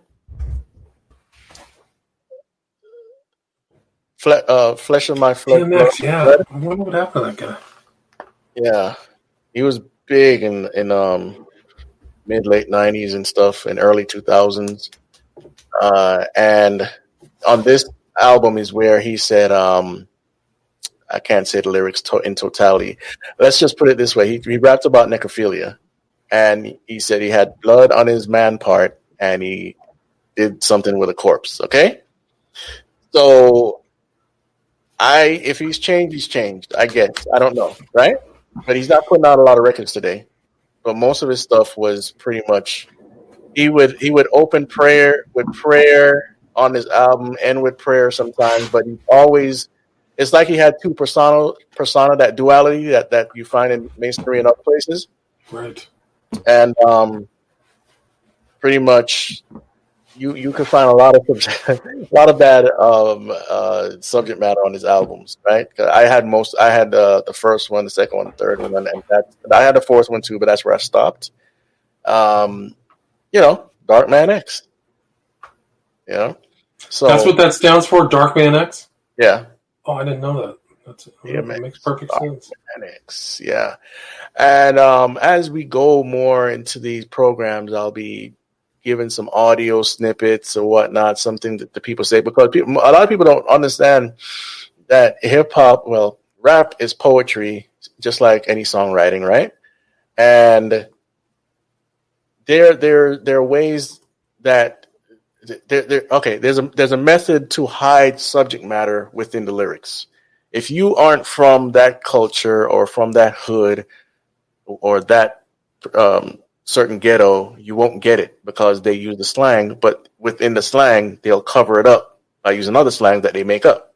I used to be a rapper, still am in a Christian way, but I never made it a point to hide my intentions in the music, right? So that's one of the things about rap that a lot of people don't understand, and I'm going to try my best to expose some of that stuff. And it's not a thing of demonizing, rap music, but the culture is not cohesive to Christianity. It's just not. So let me see here if we have any questions. No. But I'll tell you one thing before we end. You just got to, in your personal walk with Jesus, you got to be careful what you're listening to, even Christian music. Okay? You have Bethel music. You have Hillsong. Many people don't understand why Hillsong is bad. And listen, they have great writers. You can't take away the talent. But there's a lot of new age in there. A lot of twisting of scripture and whatnot. So you want to be careful of the stuff that you're putting in. Even Lauren Daigle, she's questionable as well. Who's the person you're talking about? Lauren Daigle. Lauren Daigle, I don't know. Yeah, let me look her up real quick. Hillsong, they have a lot of scandals, but one of the lead guys just got punted, right? Lentz. I don't know. Lentz? I stopped. I don't know. I think his name was Lentz. They were up to no good. They were doing bad stuff. He was up to more. I think they had a story that he would. I don't want to get into it, but it's bad. Hillsong, there's some corruption there for sure. Yeah, in my opinion. Yeah. Now, I'm not going to say a lot of. No, there's definitely a lot of corruption in Hillsong. That would take maybe one or two shows actually. Okay. Their pastor in Australia, he said that Jesus, our God and the God of Islam is the same. No. I wouldn't even trust anything Hillsong said just on that statement. Yeah. Right. Yeah. And Bethel Church comes out of the NAR movement, the New Apostolic Reformation. Yes. I had no idea. Oh no. Hillsong is no. Yeah. No Christian should ever go to Hillsong, please. Get a Bible and read it yourself. It's much and that's so you got Hillsong and you have Bethel Church, Redding, California. Those two right there. Are they both NAR? Is Bethel NAR? Bethel is definitely NAR. Oh, okay. No. I didn't know that. Yeah. See, this is like I come on your show. I learn more from you. My own stuff. I didn't know that. Oh boy. Yeah. Sorry, that changed a lot of things for me. Sorry. Wow. Because since I was in Bible college and I took a break now, I wasn't able to report on all this stuff. And it's some damning evidence out there for this, man. I'm telling you. So I stay away. I wasn't like a person that would pretty much swallow a lot of Hillsong music, but I started hearing stuff about them around probably about 7 or 8 years ago. And I started being more cautious. But I liked Oceans, that song Oceans. And there's some other songs I like too. And then sometimes when I'm flipping through a playlist, I'm like, that song sounds good. Who is that? My daughter will say Hillsong. I'm like, oh, really? So I've seen some of their productions in the Holy Land. They're nice. I mean, they're good productions, good music. Yeah, that's the thing. It's like if Satan's going to corrupt something, he's not going to bore you to death. He's going to bring something to you that appeals to you. Like, it's just like how a lot of people even Christians are drawn towards dark metal music. They just are. I don't know if it's something that they don't want to give up, but they bring that into the whole Christian format as well. And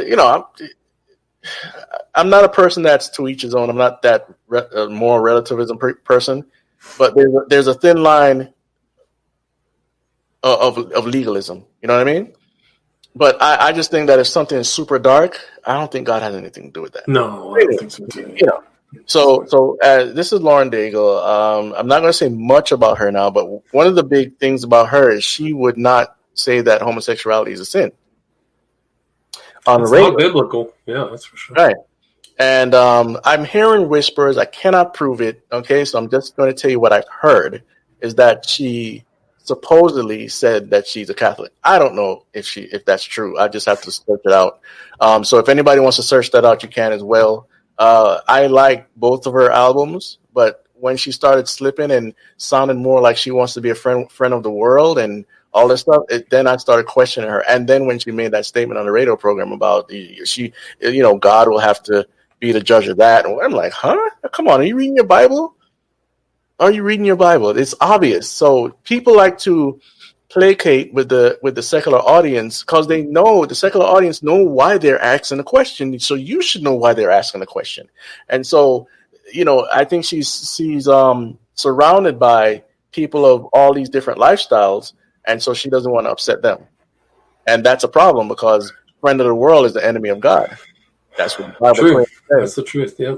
Right. So even with Christian music, you have to be careful.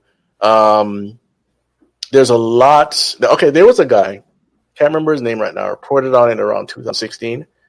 He used to run around. I think he was like a stage, one of those guys that set up the stages, and he would do all these tours for these Christian artists. And then I believe what happened is he tried to murder his wife, and then he went to prison. And I heard about the guy. I do, yeah. In prison, he gave the report that when he was traveling with all these people, he said 99% of them are not Christians. Wow. He hung out him that much that obviously you have conversations, you have these parties and whatnot, so you start to figure it out. And I remember this is around 2007, 8-ish, I started listening to more Christian music, and my favorite band was Cast and Crown. I have nothing bad to say about them. That was just where I started to, get my my liking again for a lot of Christian music. And so anyway, I started picking up some new bands, and then I started seeing occult symbols on these, like Third Day and some of these other groups. I'm like, why are these occult symbols on these albums? So you start figuring a couple of things out. Like, some of these guys cannot be, they can't belong to Christ if they're using this stuff. So what happens is they pretty much say that they didn't make it in the secular world, and then they take the Christian genre because it's not overcrowded, right?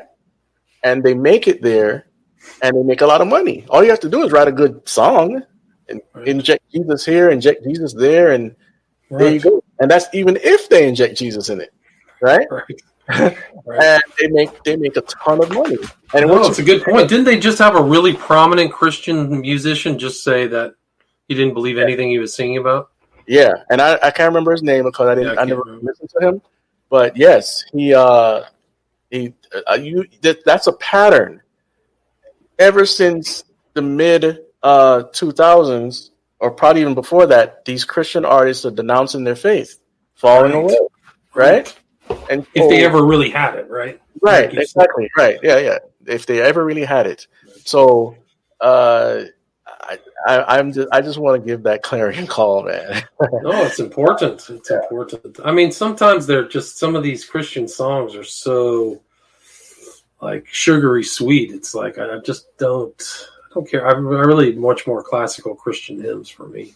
Yeah. Because it's a very slippery slope nowadays. And what I'm finding out is a lot of them sound the same. A lot. Okay? And there's no substance. No substance. When I recorded my song 4 months ago, there was a deep message that I'm trying to put out about transhumanism, hybridization of humanity, ID 2020, and all this stuff that we found out, some of it after COVID, right? That's the whole song. It's not about trying to make you feel good, I'm talking about Jesus. I'm talking about the book of Revelation. It's a serious message. Not that every song has to be that, but these people, they don't want to mention Jesus. Or they'll say he, or Lord, right, or you, that's all they want to mention. And that's so they can placate to the audience. Right. Don't feel bad about your sin. Whoever you worship, he, Lord, whatever, that's the one covering you. Right. And as somebody said down at the bottom, Lecrae as well. Yes, I believe Lecrae is problems. He pretty much wants to be a friend of the world. What I'm seeing now, though, I think he was signed to Atlantic or somebody. Anyway, he left that label, but the way he talked in his interview sounded like he saw some things, And I don't know if he's saved or not. I'm just saying he has problems. I've been seeing it for years, and a lot of the younger folks are like, Lecrae. He's so wonderful. I mean, he has talent, but I wasn't drawn to his music. Let's put it that way. So it's very troubling to me that we're at this point where we cannot recognize authentic Christian music. Now, whether you like Casting Crowns or not, they mention Jesus all the time. It's always uplifting. It's always biblical. It's always focused on the gospel, And somebody tried to say that their album cover, what's it called? My favorite album, I can't remember right now because I'm talking to you. What's it called? Give me a second here. Thrive, right? I'm going to dispel something really quick. It's about their album cover, and I'll show it to you. It's called Thrive, and Why won't this thing move? Get in there. Come on now. There we go. All right. Somebody tried to say that this is the Kabbalah tree of life. It's not. It's not. There's a theme behind this, and it's about an oak tree that is watered at the bottom, but you can't see it. And what happens, it thrives through the water, which they're kind of saying it's the Holy Spirit. It's a allegory, and you see the oak tree, and it's pretty much thriving at the top, but at the bottom you can't see the roots and what's watering it, right? And so it's not the Kabbalah tree of life. It's not. I've listened to the album over and over, and there's no occult references. So hopefully they don't slide on the Catholic bandwagon like a lot of groups are. A lot of them are now meeting with the Pope, or putting Catholic message in there, or maybe they're Catholic. I don't know. You get all sorts of run over when it comes to these groups. So yeah, man. Yeah, I don't know a lot about modern Christian rock. I wish I could provide you with some edifying comments, but I really don't know. I don't know much about them. No, it's okay, because some stuff you're talking about, I don't know, and I'm learning too, So well, that's good. That's the way it should be. Still learning. I'm still learning, for sure. Dean Carter. Dean Carter always has something controversial, man. He says, casting crowns, they might not be Freemasons, but I can bet the management is. C is third letter in English alphabet. FM used the alphabet as code. C equals 3. They use the first letter in names as the code carrier. Thus CC or 33, highest level in Freemasonry. That's not by chance. I mean, listen, we can make something out of everything. My name is Hurricane 7. You could put the numerology on my name and say it comes out to whatever you think. I don't have proof for that. I need proof. Just like how computer, when you do the numerology number on computer, it comes out to 666. But the computer isn't the Antichrist, and it doesn't necessarily lead to the Antichrist, but the technology might, But it's the number of a man. The number of a man. The Bible is clear. There's some other stuff that come out to 666 as well. So I don't play the numerology games all the time, except for when I have some rock solid proof, like Joe Biden's number that equals 666, 3033, whatever it was, the number to take them to vote. Oh, really? That was 666. I'm not surprised. Yeah. So all that stuff. Yeah. So I don't know who came up with the band name Casting Crown. It could have been them. It could have been the company. I don't know. I need to search it out. But as far as I know, they've been totally on point this whole time. Also, yes, the companies that they sign with, they're definitely not. What the major record labels did is pretty much they bought up all the small gospel labels. They just gobbled them up. Just like how Google is gobbling up this and Facebook is gobbling up that. That's what the major record labels did. So you hardly have any independent labels anymore. They're there, but a lot of the old gospel ones are gobbled up. So that's why you'll see a group like Casting Crown or whoever, name the group, if they're real, sign into Sony, sign into Arista, sign into all these labels that are owned by pretty much Satanists. Interesting. Do you know who Casting Crowns, who their company is? Let me see here. I forget. It's I see the doggone thing. It looks like Sony. Sony, that makes sense. I mean, I think they generate a lot of money, right? Casting Crowns sold tons of albums. Well, here's the thing about Casting Crowns that'll surprise you. Their revenue is going down every time they release an album. I checked that out last year. Yeah, it's Sony. Career sales have exceeded 10 million records. That's a lot of money. Let's see. Provident Label Group, a division of Sony Music. Right. Yeah. So Provident is probably their Christian label, right? Yeah. Christian imprint. Yeah. And with the music industry, there's let me see, I forgot to show it to people. Forgot to show you guys. Here we go. That's the album cover, and that's the label right there's Sony, whatnot, right? So I lost my train of thought now. Go back to that. We're just talking ownership of Christian Christian bands, how they're all absorbed into a larger corporate system, corporate type system. And the music industry on a whole, it's a machine. Okay. All those music and right. It's all about money, right? Yeah. And so they don't care about art. Yeah. If you're a Christian and you want to go into to do gospel music, or whatever one you want to label it, and it belongs to Christ, it's not an easy road, especially if you're weak in your flesh. I don't care if you're doing secular music or gospel music. There's fornication in there, okay? Because it's a system that, let me put it this way. You can have the least amount of fame to the highest amount. It always comes with the territory. So you have to be sold out to Jesus. And these people are still going to try to get you to sign your name in blood. Maybe not every label, but it's popular. It's something that happened to Mark Dice and some other people. They tried, and there was another guy, Indian dude. When I say Indian, I mean Native American, that gave his testimony in my pastor's church, and he was gonna, him and his group were gonna go very far. So they went to the record label. I can't remember the label right now.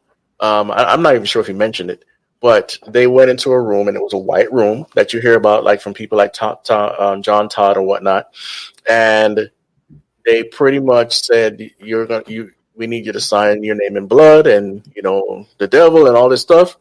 And so don't think it's not real. It's real. Yeah, I heard Drake went through something like that. Like he went through some huge initiation. Yeah, I wouldn't be surprised. I mean, he's wearing the owl. He's wearing Molech. Yeah. Some of these guys, the initiation is not necessarily signing your name in blood. It's setting you up to do an act of sex, or they'll get you to get drunk or take drugs, and the next minute, if you're a man, you wake up and you feel some pain down in the nether regions, and right. You wonder what happened. Well, that's what I heard happened to Drake. Something like that. Yeah. I didn't hear that. Yeah, wow. No, I have to look that back up. I read something about. Yeah. It was about homosexual acts. Yeah. It wouldn't surprise me though. Lil Wayne talked about some interesting things having to do with Baby when he was younger. I was like, okay, that's weird that you're talking about this. So the acts of debauchery when it comes to the music industry, there's any of the industries, there's no end to it once you start hanging around with the wrong people. You have to have your guards up, especially when it comes to contracts as well. Yeah, for sure. It's a nasty, nasty industry. I'm not signed with anybody. I put out my own music. Those contracts are they're vicious, man. They always are for the label's benefit, and the distribution of knowledge and power is very unequal because typically the musicians are not hard-headed negotiators. Right. And the labels are just about as bloodthirsty and ruthless as you can imagine. Right. So if they think they can make money off you, man, they will tie you up for 5 years. The stories of artists trying to get out of contracts are legion. And that's kind of when I practiced law, that's what I did in contracts. I said, never sign anything over a year. Just don't do it. I don't care what your contract, but if you're signing anything over a year, I know it's not really on topic, but just don't do it because things could change like you couldn't believe. No, it's fine. One album contract, get out, start over, renegotiate it, do it again. Don't sign long-term contract, baby. Yeah. It's on topic to a degree because these people, some of them don't make it anywhere and they still get raped. And I'm not talking about figuratively, okay? It probably feels literal, but yeah, right. Yeah. They still get passed around, especially the females. Nowadays, probably both male and females. They get passed around to rich people or people that are in between.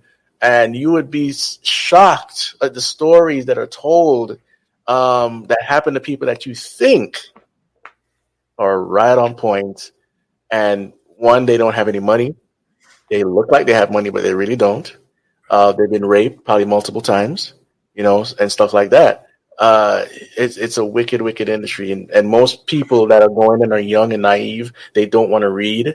They're not pushed to read anything. So they go in unlearned. They don't know about contracts. They don't know about money. They don't know about royalties. mechanical royalties, all the technical terms that I can shoot off. And they're just happy that they're going to be rich. Right. They think they're going to be rich, right? They've been sold their dream. Some of them, I mean, that happens to book publishers. Somebody who publishes their own book. Book publishing is just as bad, man. You could sell away hard-fought books for nothing, you know. Right. But going back to Jimi Hendrix, it's actually kind of a famous case that's talked in law schools, is the case of his dad selling off Jimi Hendrix once Jimi Hendrix died, the ownership of his music went to his father. And his father wasn't very sophisticated, so somebody came in and offered him like $100,000 for the full catalog of Jimi Hendrix recording, which was worth incredible sums of money, millions and millions and millions of dollars. And the Hendrix Sr. took it. He just thought it was a great deal because he had money in his hand. And some lawyer said, hey, man, you just did a terrible deal. And it was actually one of the few contracts that's overturned due to unconscionability, which is a legal standard where the inequality of the negotiants is so outrageously different that the judge will just say, no, this contract is null and void. So a lot of the really powerful record companies, book companies, make sure that they're in an advantageous position when negotiating a contract, but not too advantageous because it could potentially be, if it's really onerous, it could be overturned. In some of these, they're actually done like some of the early Aerosmith records, they don't even own. So the stuff you hear on the radio that somebody's making, they're not even making a penny on some of those songs like Sweet Emotion and stuff. They sold it off from the very early to their producer, and they got a pittance for it. And they went to court and lost. Yeah. And so you got to really be careful. Look at Taylor Swift. She's going through that.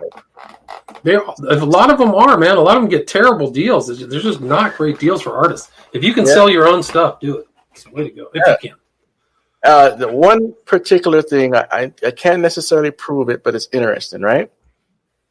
So Michael Jackson was about to own his masters, right? And he bought the masters for the Beatles. Did you know that? Right. Yes, I was familiar with that. Yeah. And for a substantial sum, like $70 million or something like that. Yeah. And before he died, he didn't get his masters.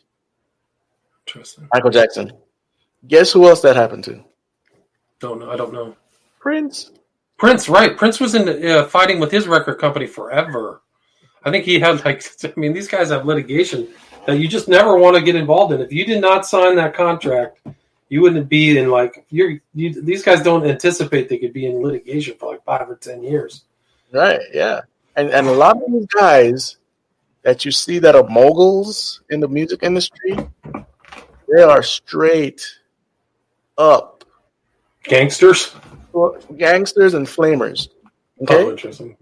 And they don't care. It's about power. Right. Yeah.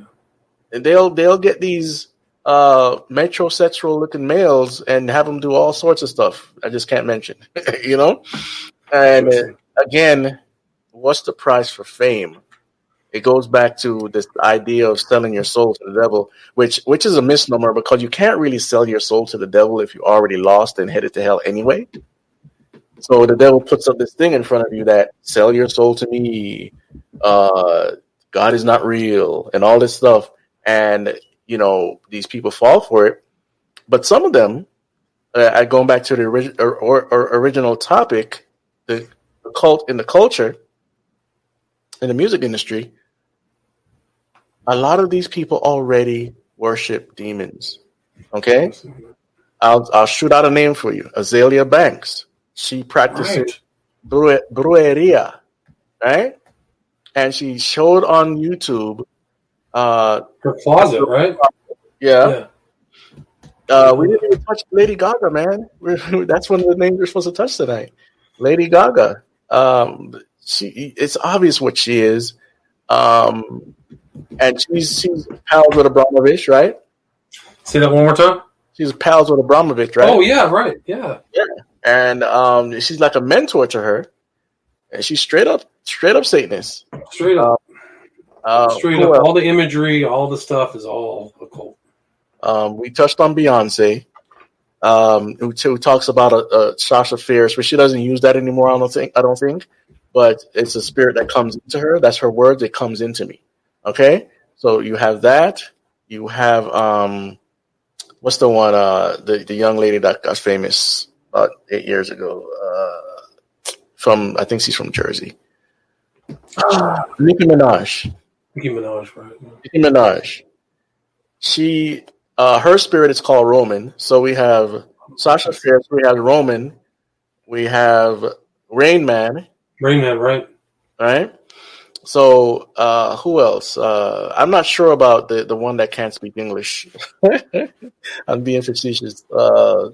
Cardi B. Cardi B, right? Yeah. But her whole industry there, where she came from, the strippers and all this stuff, and robbing people, that whole thing is satanic anyway. It might not seem so in other people's eyes, but Satan has been using women to dance and sell their bodies for a long time. So I'm not sure about her and her spirituality. I wouldn't be surprised if it's something weird there. You have A$AP Rocky. He shows the pentagram in his music videos, and you have some are more blatant than others. And I don't really follow a lot of these guys. You have new ones out now that I couldn't tell you their name if I tried.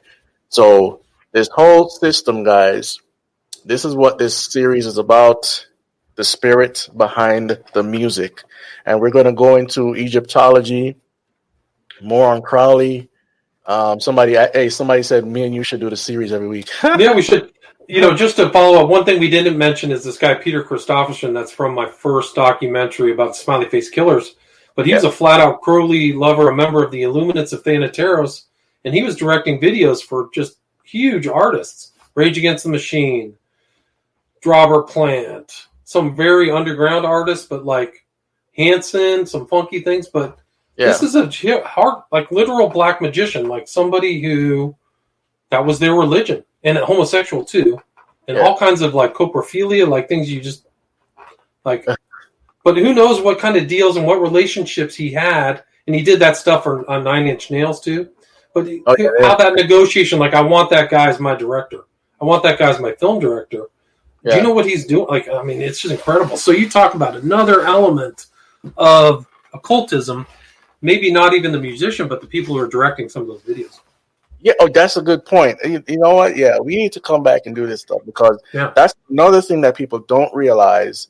The music videos, it's not always the artist that requests the setting or the make or the one eye over. Don't take a screenshot and say I'm Illuminati now. Or hand over the eye and all that stuff, right? Right. Sometimes it's the artist behind the video, right? So we're kind of like not looking at it clearly, okay? Just like the fashion designer that he or she designed Beyonce's Super Bowl clothing and our outfit, and it was a pentagram there on her chest. The one where she kind of morphed into like this demon-looking dude, right? If you didn't see that, go look at what was that? 2014 Super Bowl? I think 2014. Yeah. So go look that up, and you'll see. In fact, what's it called? There's a ministry that did a real good video on it. I don't necessarily hold to everything they believe, but that video is pretty good. Goodfight.org. They have a YouTube channel. Go look up their Beyonce video on the Super Bowl, and I think you'll be blown away. So anyway, yes, there's a lot of topics to cover.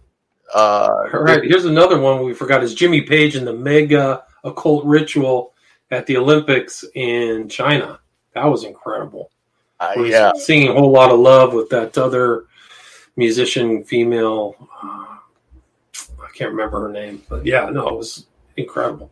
Like in front of 1 billion people are watching, right? Yeah. It's a true mega ritual. It's a true, like, incredible Crowley follower, mega ritual, televised more people than the Super Bowl, probably, Yeah. I mean, people don't realize the Super Bowl halftime show is now a ritual. Right. It's not the same as it was back in the 80s and 90s. Totally different now. They toned it down a little bit this last Super Bowl, but it still had problems. I'm going to show. They're pushing the envelope as much as possible. The occultists. So. Especially when they're hemorrhaging audiences. Right. And so then if you want to push the show, we should probably promote the show we're going to do the 16th, if you don't mind. Sure. I can do it. So me and Chris are going to talk about The Great Reset by Klaus Schwab. We're going to read the book. And that's also kind of like the push forward, because Klaus Schwab is a believer in the fourth economic revolution, which is about transhumanism. It's about kind of the transformation of mankind. So if anybody's interested in prepping or reading that book, it's $5 on Kindle. Then you could offer your comments or insights when we have that conversation on the 16th of December. Yeah, I'm gonna actually bring up the book in a second to show them, but I want to mention next week's show and show you guys the graphics for it right here. Spirit Behind the Music, episode 2. It's hip hop. I'm gonna break down some things about the culture and what you thought you knew, but you don't know, right? And so that's that show. And let me look up the Klaus Schwab before we sign off here. Okay. Because I can guarantee some people like, who? Right. Well, some people, but it's very important because they're talking about the Great Reset at the very top. He started the World Economic Forum, so he associates with a lot of bigwigs, and I think it's important to see, because there could be something like a reset in the future, and what that entails could have a disastrous, far-ranging effects on human beings now as we kind of slouch towards Bethlehem or the New World Order, whatever you want. Yeah. What do you call it? Human 2.0. I've been bringing this up for a while. I'm looking for the book really quick here. I have it on my computer. Schwab. In fact, I might have 2 versions of it or more. SCHWAB. Yeah. I got it here. This thing would actually work here. Come on now. Anyway, I'm going to copy this and there we are. Klaus Schwab. This is the... Oh, give me a second here. I'm going to show you guys what he looks like. When it comes to this New World Order stuff, this guy's the man. Global Reset, Fourth Industrial Revolution, and all that. That's him right there. Right. Klaus Schwab, the Fourth Industrial Revolution. What he's talking about there is technocracy, tech ruling everything, them owning everything. It's the oh my goodness. Yeah, no, it's something else. Like, and there's no Christian doctrine in that book. It's all about humanism. You're right, technocracy, transhumanism. People tied into the system. It's kind of like the beast system prophesied in Revelation, and this is somebody who kind of wants, it seems like he's selling it with the kind of sugar coating, like it's all for your benefit. I think that's why it's important to actually read the details. I have not read the book in its entirety, but I think it's important for everybody to know, Christians particularly, to see what he's thinking. Also, that's his earlier book, is the Fourth Industrial Revolution, but that book informs the Great Reset. Right. You must look at the Great Reset. I've been telling you guys this for weeks, though, on Reign of the Tech. Look up the Fourth Industrial Revolution. Look up the Great Reset. Also look into Lockstep. If you haven't done that homework yet, you need to do the homework. Okay? It's one of the only ways you're going to understand what's going on in the world right now. And if you haven't got a lot of insight on the mystery schools, or what we would say the occult, secret societies, you want to do at least some homework on that, because that's the other way you're going to understand what's going on in the world. You can't understand it any other way. Okay? So with that, we are going to close out. Thanks for joining us. This was a very long show, but I think we did a really good job in trying to give you some details, who to look up, who to look into. If we were to give you all the information, this would be a 10-hour show. So I just want to thank you guys in the chat for giving your comments and also participating. And give the video a thumbs up and a like. And if you're not subscribed, please subscribe. We got a ton of stuff coming in the next 2 weeks. And like he said, I'll be on his channel on the 16th? 16th, 5 p.m. Pacific. All right, so that's William Ramsey Investigates. Go over there, subscribe. It's going to be a good show. We're going to pull out some stuff that you probably don't even realize going on with these guys, man. So Yeah. very important, very important. All right.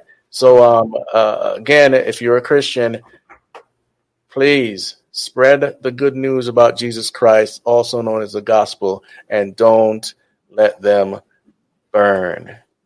Amen.